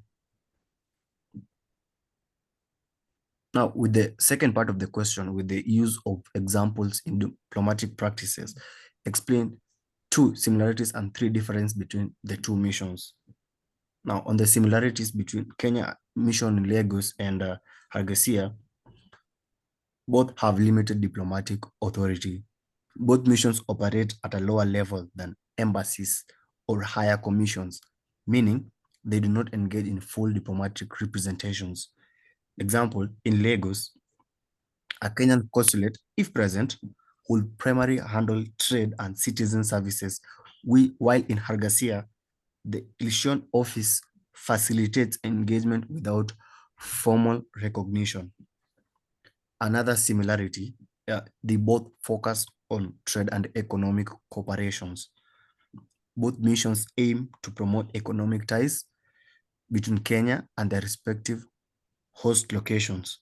Example, Kenya Liaison Office in Hargeisa facilitates business interactions between Kenya and Somaliland traders, just as a consulate in Lagos, Nigeria, will promote Kenyan businesses in the country.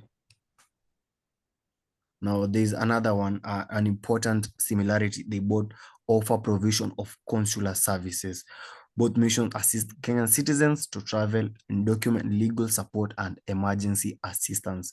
If a Kenyan citizen, for example, loses their passport in Lagos or Hargeisa, both missions will help travel documents. The differences. Now, the differences between the 2 missions in Lagos and Hargeisa. First, diplomatic status.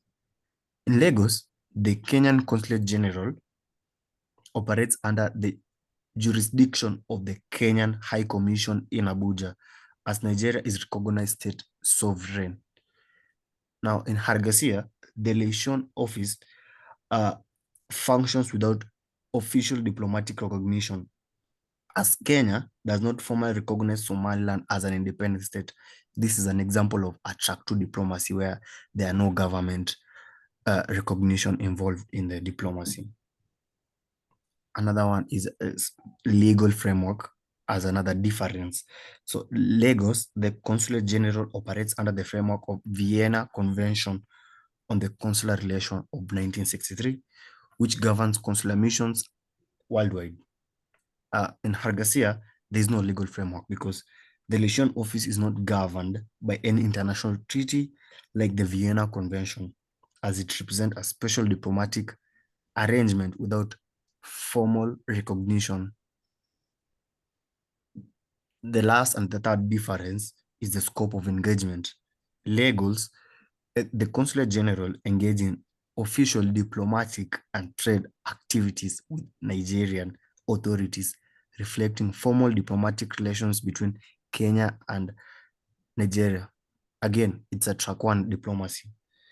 And Hargasia, the liaison office interactions are limited to trade and informal relations, avoiding direct. What do you mean by direct? Government to government engagements due to lack of official recognition of Somaliland as a sovereign state.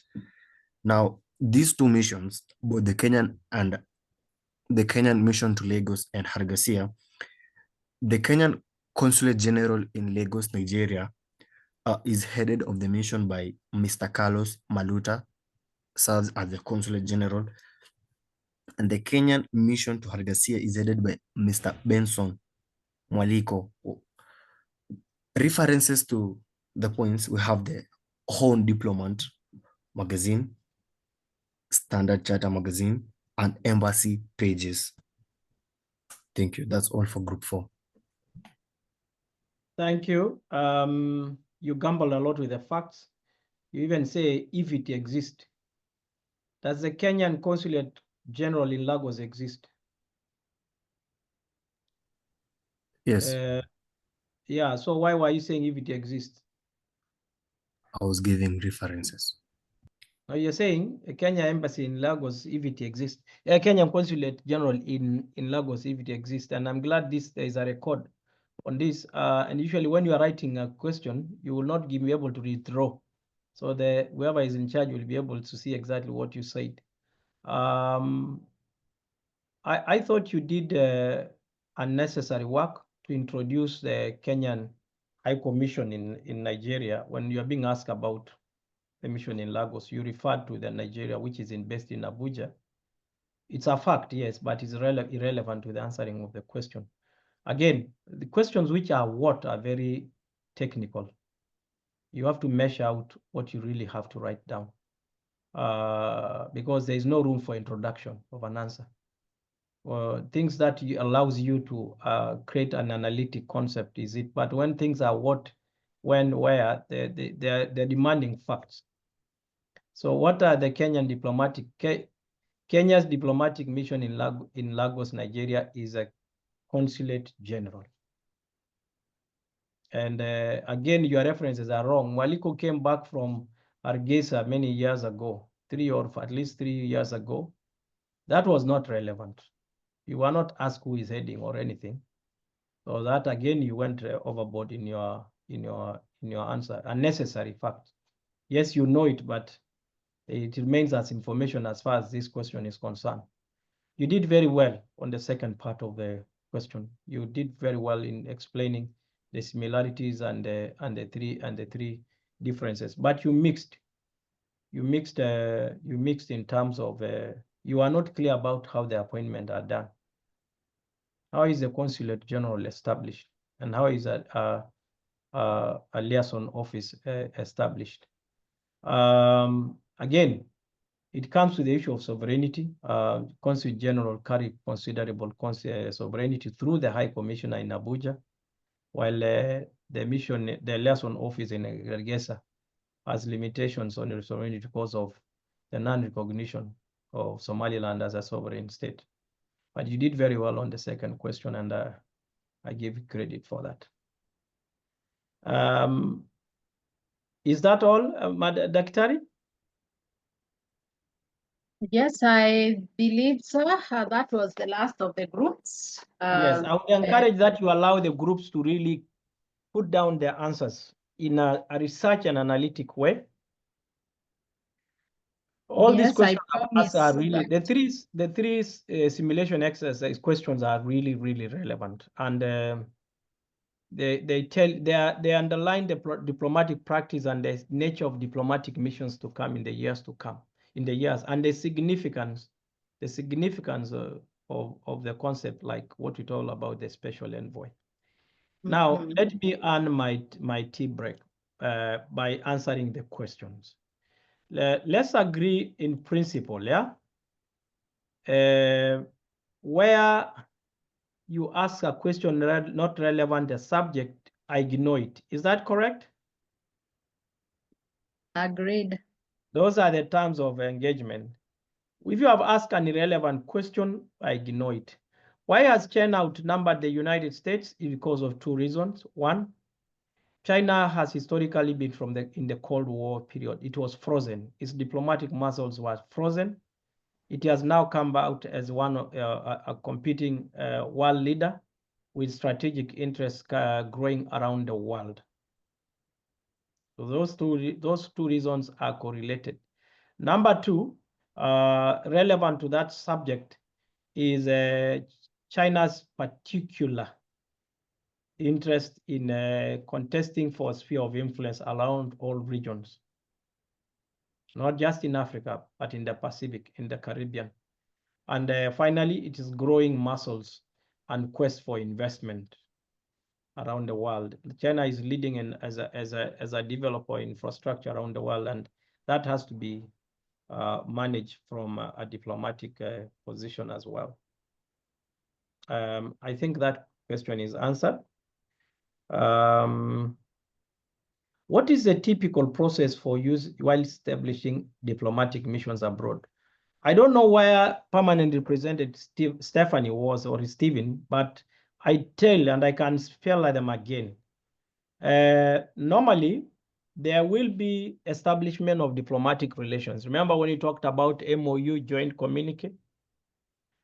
Number two, there is a formal notification where a country writes that they of interest to open their mission in country. This they write a note verbal expressing. Some even send special envoy to deliver that message. That's very important. Number three, when you're coming now is the what you call the mutual recognition of diplomatic appointees.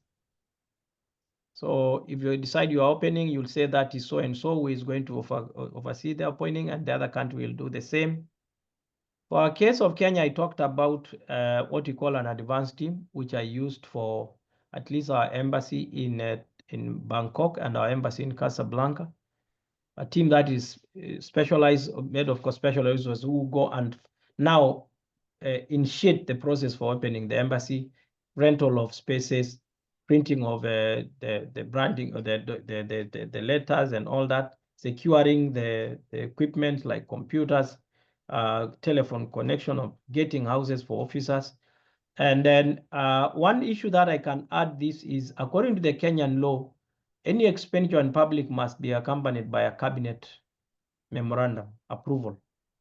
So when Kenya wants to open a mission, there has this Ministry of Foreign Affairs, State Department of Foreign Affairs has to work on a cabinet memorandum together with Attorney General Chambers, Treasury, and any other ministry that would be interested. If it's diaspora issues, then if it is trade issues, then of course, once you do that, then the establishment of visions of the mission is considered to have been completed. And now the other one is just the implementation of the process.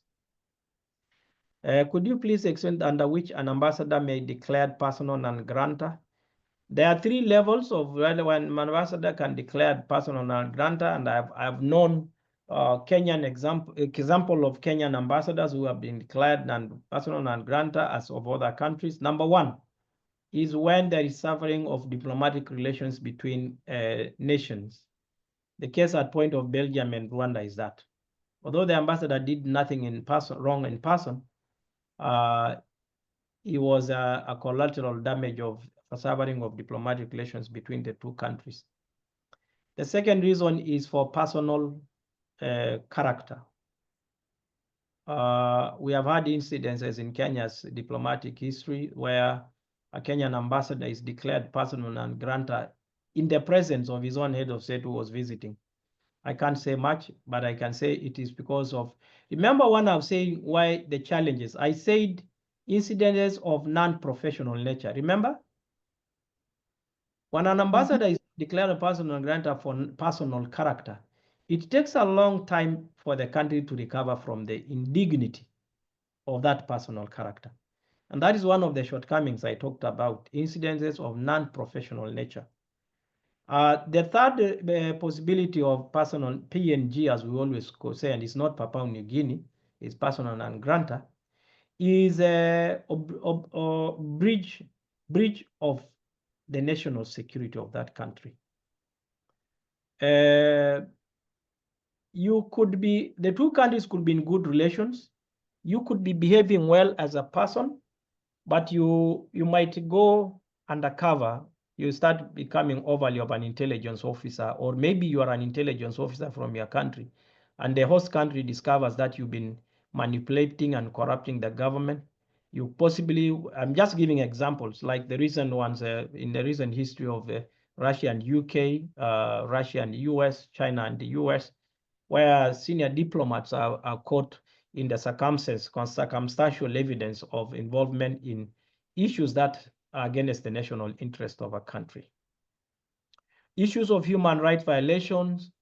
We have had ambassadors who are declared persona grata for violating of human rights of staff, of colleagues, in a manner that may not necessarily be out of their personal character, but for purposes of functionalities of the weirdness of the game of diplomacy.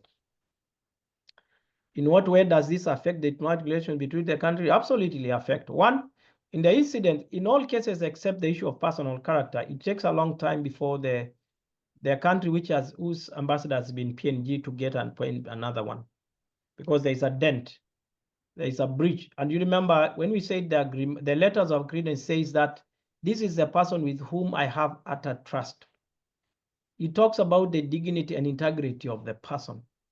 So if you're a person that you worship so much in your letters of appointment, fail to live to the expectations of the same letter that appointed them, then you'll be placed in a very difficult situation to replace. Of course, where there is severing of diplomatic relations, it is eternal, but it has nothing to do with the ambassador, but the relations between the two countries. When an ambassador is persona grata, the other officers who are left there are less effective. It is a monument of abomination, disgrace, and an embarrassment. So that's why, as the upcoming aspiring diplomats, you must take your responsibility seriously, your personal dignity and integrity as an ambassador, your commitment to societal values, your adherence to the local rules and rules, and upholding international human rights is of particular emphasis. Is there a process of opening an appointment? The appointment of replacement, sometimes when there is a personal grant against an ambassador for personal character, it takes some negotiation and form of undeclared apology from the country which has been affected before the process starts. Undeclared, because the country has a right to appoint whoever it is, but in order to smoothen the ground and pacify the adversity and limit the impact on a short term, then there has to be some preliminaries, high-level politicking between the two sides. Lastly, could you share with Articles of Vienna relations, all of them, on the issue of obeying the local, it is the responsibility of the receiving state to protect an ambassador. It is the responsibility of the ambassador to obey local rules. You know, that operation of a breach of international law is not covered under the Vienna Convention. For example, you are a Kenyan ambassador in Vienna, but when you go to Kenya and there is a situation and you end up participating in suspect genocidal things, of course you will not enjoy, because there is a breach of mutually accepted international law and norms. I have missed to see African ambassadors speaking their own languages at glance how the country perceives them. Well, let's take a good example. If I am of the Maasai community, if Maasai was the official language of Kenya, and I receive the ambassador of Japan, and I start talking in Maasai, and then the minister of Japan will speak in English, you see that there is an advantage of articulation, getting the capacity to articulate because you are speaking in your language. If your language is also universally used, if you are speaking Spanish, French, German, yes. I've served in Ethiopia, and there is a limitation because the Ethiopian diplomats cannot use Amharic in engaging in the AU, because it's not an AU language. So the use of local language is significantly useful, If the country has a standing in the international order, if their national language is one of the UN languages, you know how many they are? 5. Or for the African, the AU continental affairs, you can speak any of our I think 4 or 5 languages. And for the East African community as well. That's why French was brought on board as a language, because countries like DRC use it as their national language to a greater extent. When you use your local language, you use it in your environment. But once you breach beyond the borders, you lose a lot of great ground by using your local language. So I don't see the value much of perfecting. But skills and competence in another person's language breaks the ice. I can tell you for sure myself, I would see myself interact with Japan sectors, and how somebody else will have to communicate in English, and then translation is very different. It's very, very, very, very different. It is just a master class if you speak another person's language. It's an automatic. It doesn't break the door. It doesn't open the door. It breaks. It removes that door permanently. So that's why the Foreign Service, and I don't know if my colleagues from the academy are here now, mastery of a second foreign language has become a big advantage in the recruitment process. So for some of us here who are just studying diplomatic practice but not studying foreign languages, English might not be good enough to make you competitive. There is a set of skills and competencies that a diplomat for modern Kenya Day diplomacy requires, and that mastery of foreign languages is one of them. I believe I have a huge advantage because I speak Japanese. Big. By Japanese culture, and would love to know what aspect you find most impactful and how this element Japan identity. I think those are nitty-gritties of a particular nature. In terms of bilateral relations between Japan, I'm not going to go that way. I think this is not okay because it has to do with the functions. Let me mention there are 5. 1, I'm here to upstage the economic partnership between Kenya and Japan. That I'm very clear in my mind. 2, I'm here to strengthen the opportunity for diaspora, Kenyan diaspora here. Japan has almost 1 million people labor force deficiency. What does that mean if Kenya was just to get 1% of that deficiency? That is 100,000 people. A lot has to be done. The institutional frameworks have to be built in terms of language capacity, dissemination of Japanese culture. We might have to show more of Japanese movies even in our national televisions. We might have to open Japanese to be a language under the CBC program. That's what we are doing with French and Chinese. So the issue of opportunities for Kenyans in Japan is a number 2, a must do. Number 3 is I am not just here as Kenyan ambassador. I'm here as an ambassador of a country called Kenya that belongs to the African Union. The Tokyo International Conference on African Development, TICAD, is the oldest partnership with Africa. I'm here to showcase the successes of Japan and Kenya and to help it as a leverage to fast track our relations with Japan and Japan's relations with Africa.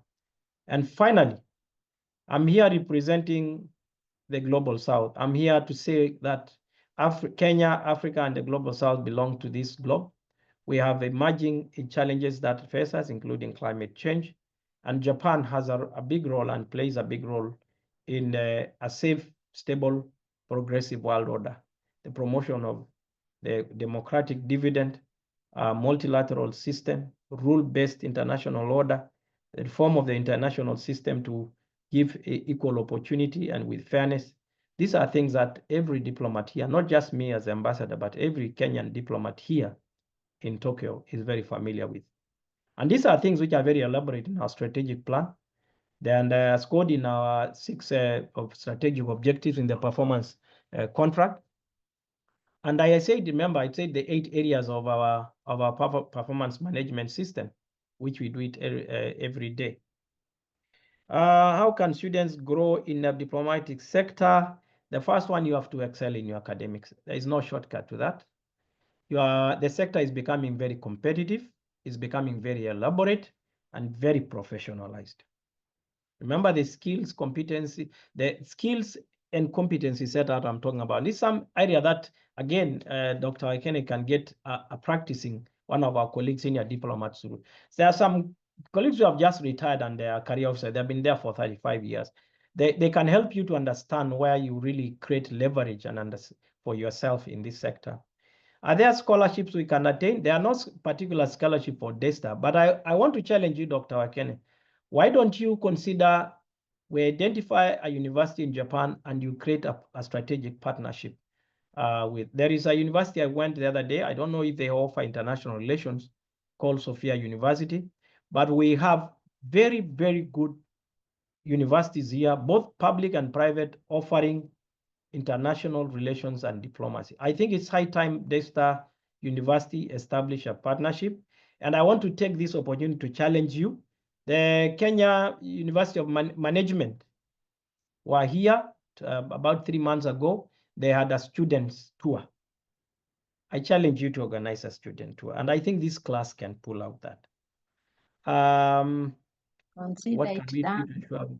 On the issue of scholarships, please, the Embassy of Japan has a very good portal for scholarship available.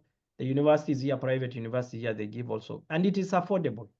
It is affordable to do your master's program in Japan.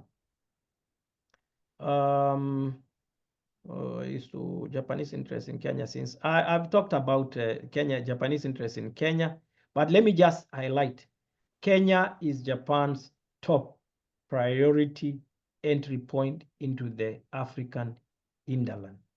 There is nowhere else Japan is investing in a port like Mombasa. Remember, how many berths are there in Mombasa now? Courtesy of Japan investment, 1920, 21st. Right now, we are negotiating an agreement to develop the Likoni port.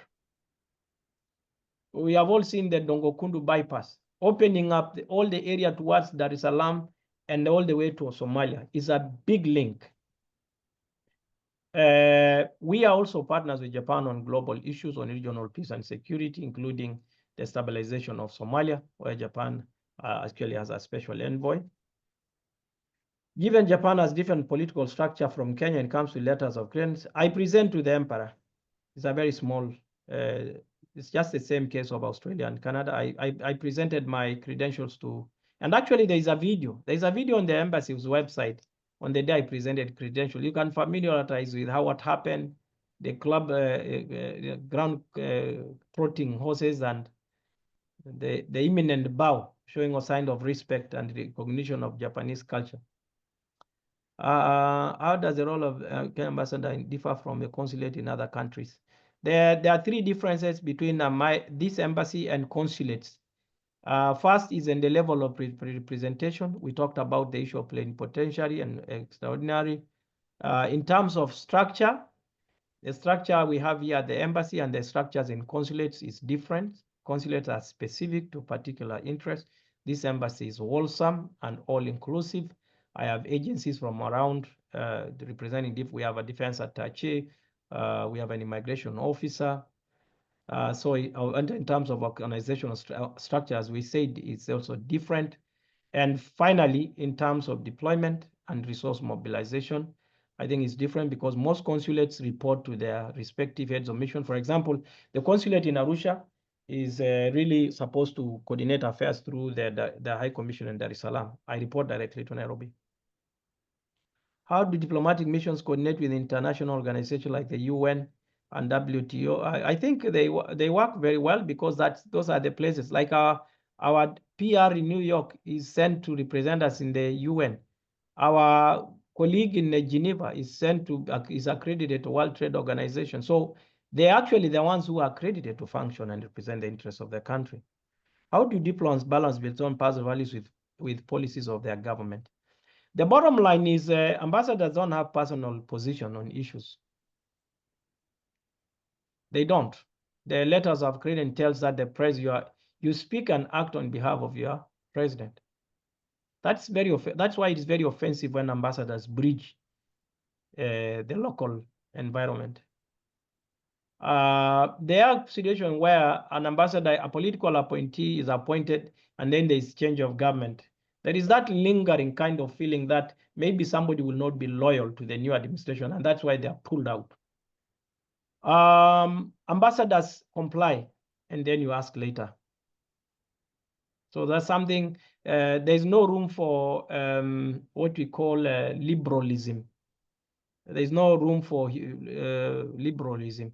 That's why, for the sake of, for example, when we had the issue of the United States, former President Barack Obama, when he asked President Uhuru Kenyatta what is Kenya's position on gays and lesbians, remember Uhuru Kenyatta said it's not an issue here. That is the official position. You don't go around saying, you know, us Kenyans, we are traditional, we are one man, one woman, no. The bottom line is the position has been spelled for you. It's not an issue. You answer a question, but you answer in a way that respect the right of a person, while also attesting that we are a nation guided by some social societal values. Given the evolving security challenge in Africa, is there a scope for Japan to support multilateral? Yes, they are supporting. Of course, I've just said the case of Somalia. They are supporting. The issue in the DRC, if that's what you intended to say, there is you see the problem with most conflicts in Africa. They always attract direct attention from some regions around the world. What times defense cooperation is Kenya seeking with Japan? Now, we skip that one. We want to build three things. Let me not skip. Three things. One, we want to have a defense cooperation that helps Kenya to acquire capability to manage security challenges, including emergencies response. For example, climatical calamities, typhoon and tsunamis. The Japanese military, the self-defense forces, one of their key functions is protecting the nation against non-human or non-man-made crises or emergencies. So we need that. We need to strengthen the second is need to strengthen our cooperation with Japan on regional and global peace security issues. We all know the issue of cybersecurity and its threats to regional and international security. Yeah, you have said first, we are not seeking funding, no. We want transfer of technologies, definitely one, and training of personnel. For example, for the first time ever, 2 weeks ago, a Kenyan senior cadet by the name of Hosea Kiplagat became the first African to participate in the Japan National Defense College Program International Conference for Cadets.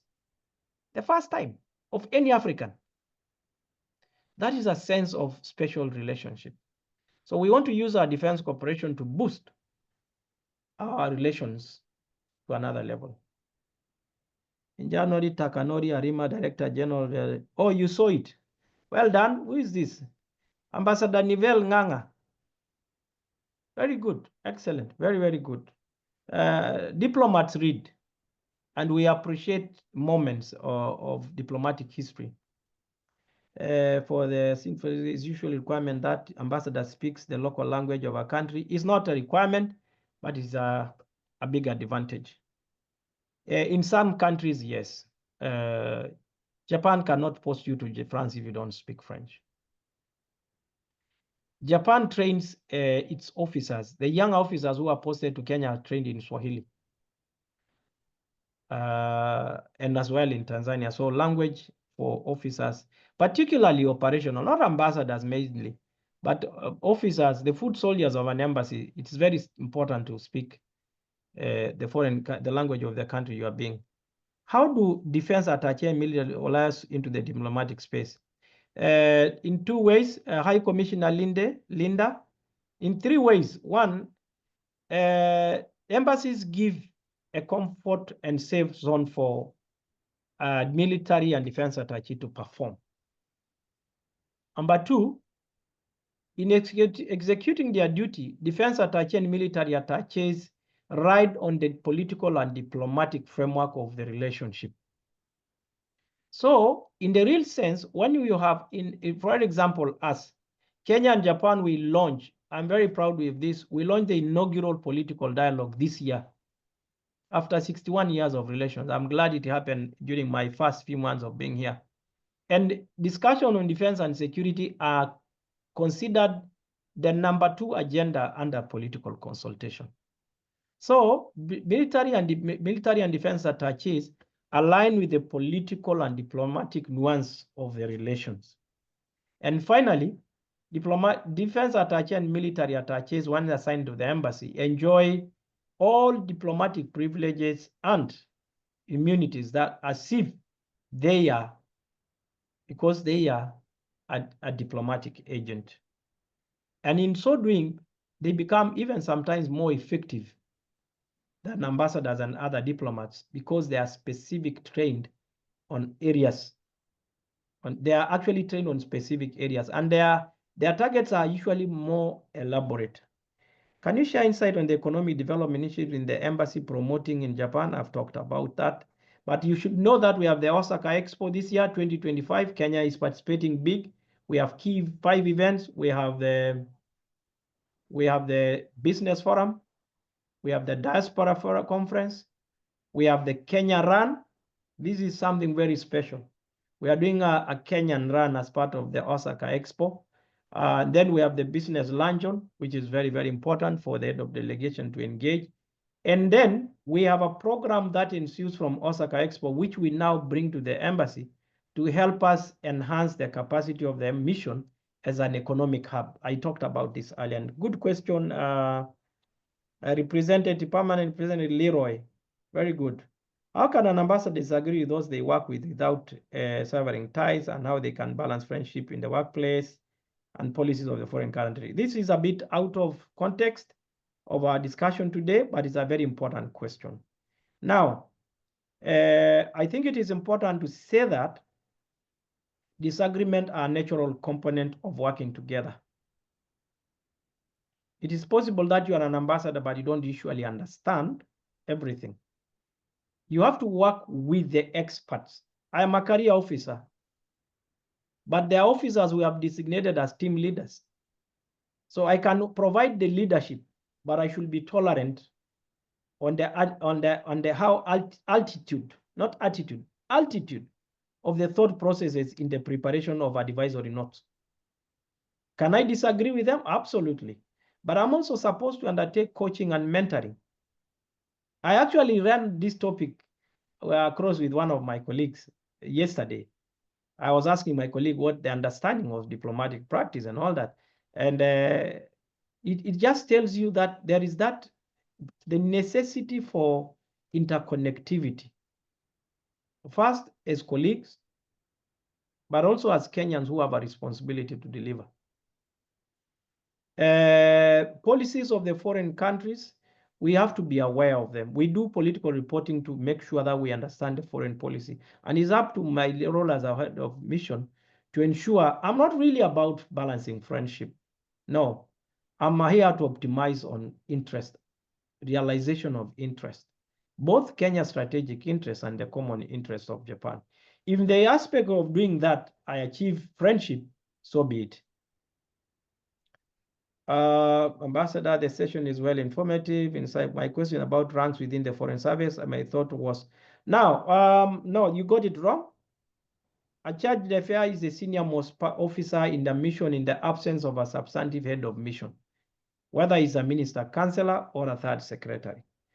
While an ambassador and permanent representative are of the same rank, only that they are representing, they are accredited to different kind of diplomatic missions. That is for Isaac Alia. How does Kenya foreign policy in South Africa align with its diplomatic engagement with Japan? Well, I've just talked about one of my functions here as a Kenyan ambassador. I'm not here just to represent Kenya alone. Right now, Kenya is the chair of the East African Community Summit. So therefore, I'm the team leader of the East African group here in Japan for the time being. And secondly, from a strategic orientation point of view, I don't just sell Kenya in isolation. I say Kenya is the digital and economic hub of the East African region. Kenya is the connectivity point to the East African community. Kenya is the sea landing bay of the world for Africa. There is no better other strategic sea landing maritime capability in entering the hinterland of Africa than Mombasa. So I like this question. And I think that's why most of Japanese investments are actually in the entry point, Mombasa. Sylvia Balozi, thank you, Dr. By the way, I asked Balozi, why is there only this is very important. I don't know who AD is. I wear a green tie because of 3 things, and I think you can learn. Self-branding. Self-branding is very important. Conformity is very important in diplomacy. Identity is a big marketing plus. And then the other which might not apply to people is my simplicity and my humility. I choose to do that to signify my humility and my simplicity. It looks very nice to be in this color, but I just I find comfort in being known, in being identified, in being predictable to me and to others. Is my character aligned with the green color? I practice a lot that is green. I'm organic in my health behaviors. It's not perfect. Sometimes I go overboard. I respect nature a lot. I was born where I was born and I still live there. And it also recognizes what you can say, respect for others. Because that simple issue of simplicity and humility. So I'm very patient. I'm very accommodative, very understanding, but I'm good. I think I've created a brand out of, which includes the way I dress, which tells me I am very firm. I do take decisions very appropriately, and I'm very firm with them. There is a limitation and a weakness in being firm and decision makers. People say you are too strong-willed. People, you don't tolerate others' opinions, but that's not true. Being a good decision maker doesn't mean you don't listen to others. You just avoid ridicule. So in many conversations, I stop people in between, not because I don't respect them, but I try to avoid ridicule. So that is the story of the green tie. It's been many years. And I'm glad you noticed. Can you do that yourself? Can you have a color? I realized that there was actually an American diplomat who also wore color. There is also a very powerful former diplomat of the Japanese society, who is a politician now and a minister in a very important. We also wear green. But it's your choice. But humility, predictability, and formality. As you learn to be diplomats, remember protocol. Diplomacy is very formal, even in the dress code. You don't go and you find people shouting, "Hey, here I am, orange." No, there's a certain dress code. And I think, Dr. you actually need to introduce this on protocol so that you can have lessons where students can attend formally and start to learn the formal character of the game of diplomacy. Political and governance differences where leadership varies from country. These were people who are answering questions. Economic, oh yeah. Wow, I'm done. I hope I answered all your questions. If I didn't, next time. Dr. I want to say how proud I was I spent this time. I did this for your group previously. Some of them are now my colleagues in the ministry. Congratulations, Dr. In fact, one of them who brought me there is a very serious environmental diplomat now. Wow. And good luck to future diplomats of our great country and for around the world. I see there are colleagues from other friendly countries as well. And for colleagues from the academy who have logged in, I thank you for participating with me. Colleagues here at the embassy, I'm very grateful. I'm very honored. And if I didn't make a point clear, I apologize. I promise you that if you give me a chance another day, I'll do that. If I said something that might be erroneous, it is up to you as a student to correct it. If I left a gap in your presentation, some are deliberate to encourage you to take initiative and provoke your thought processes. I thank you, Dr.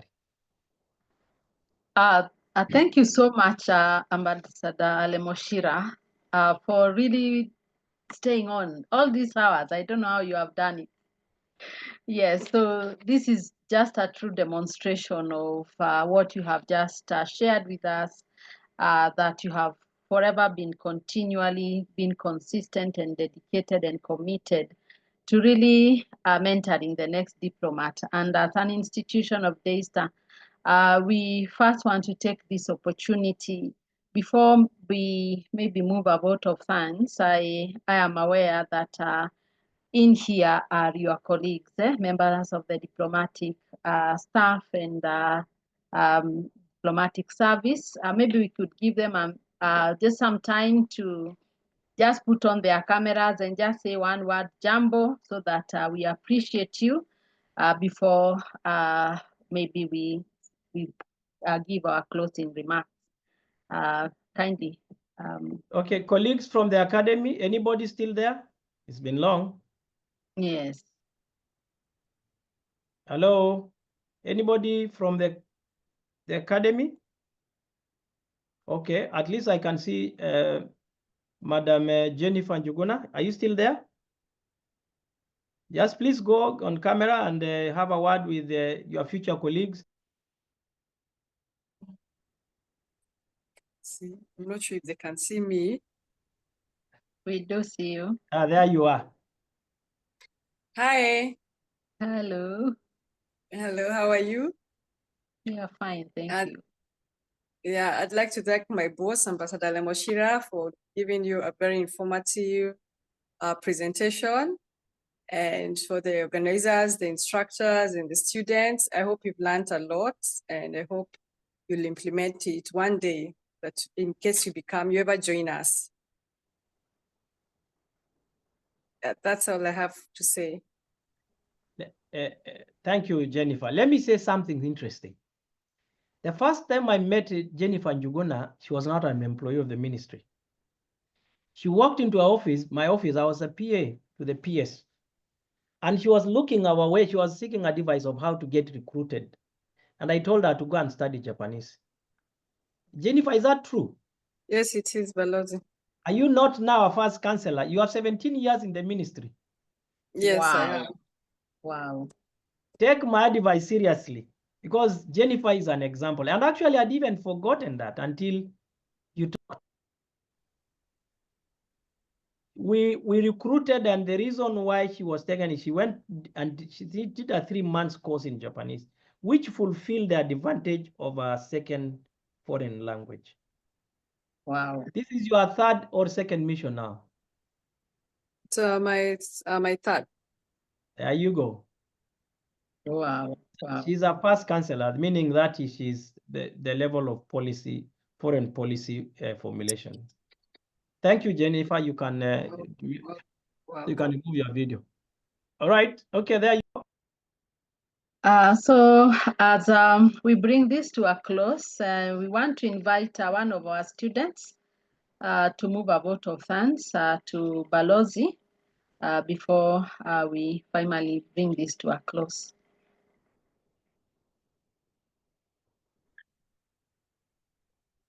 Are you there? Yes, Madam, I'm here.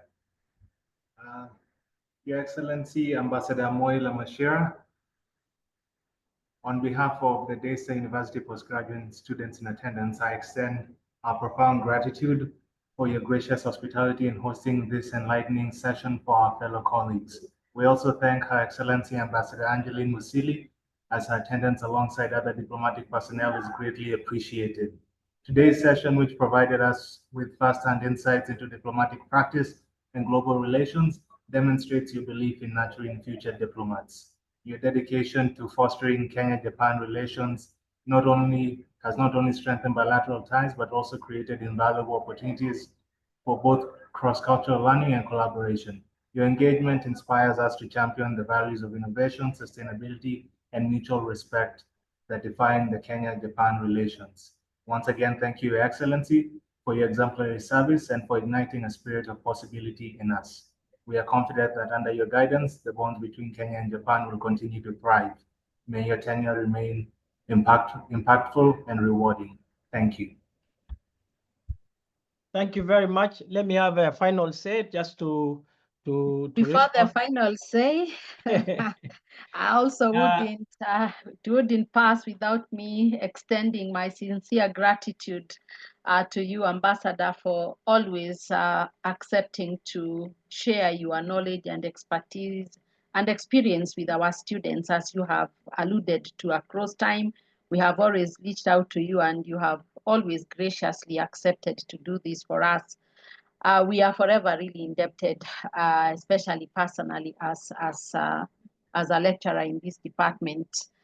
We are so grateful that you took time out of your very busy schedule to share this with our students.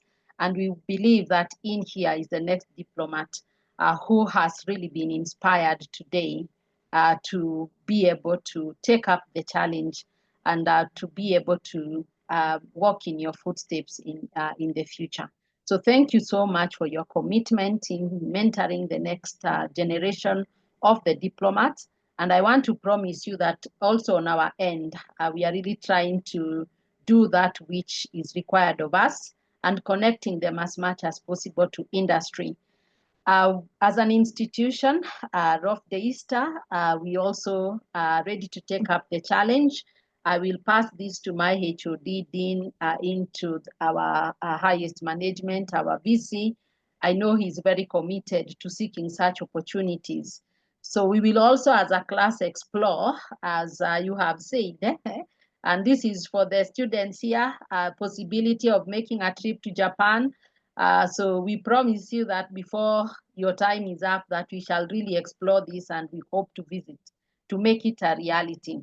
So thank you so much. As you have said, it has really exemplified your simplicity and your humility to sit this many hours. It's not kawaida, if we can put it that way in the Kenyan language.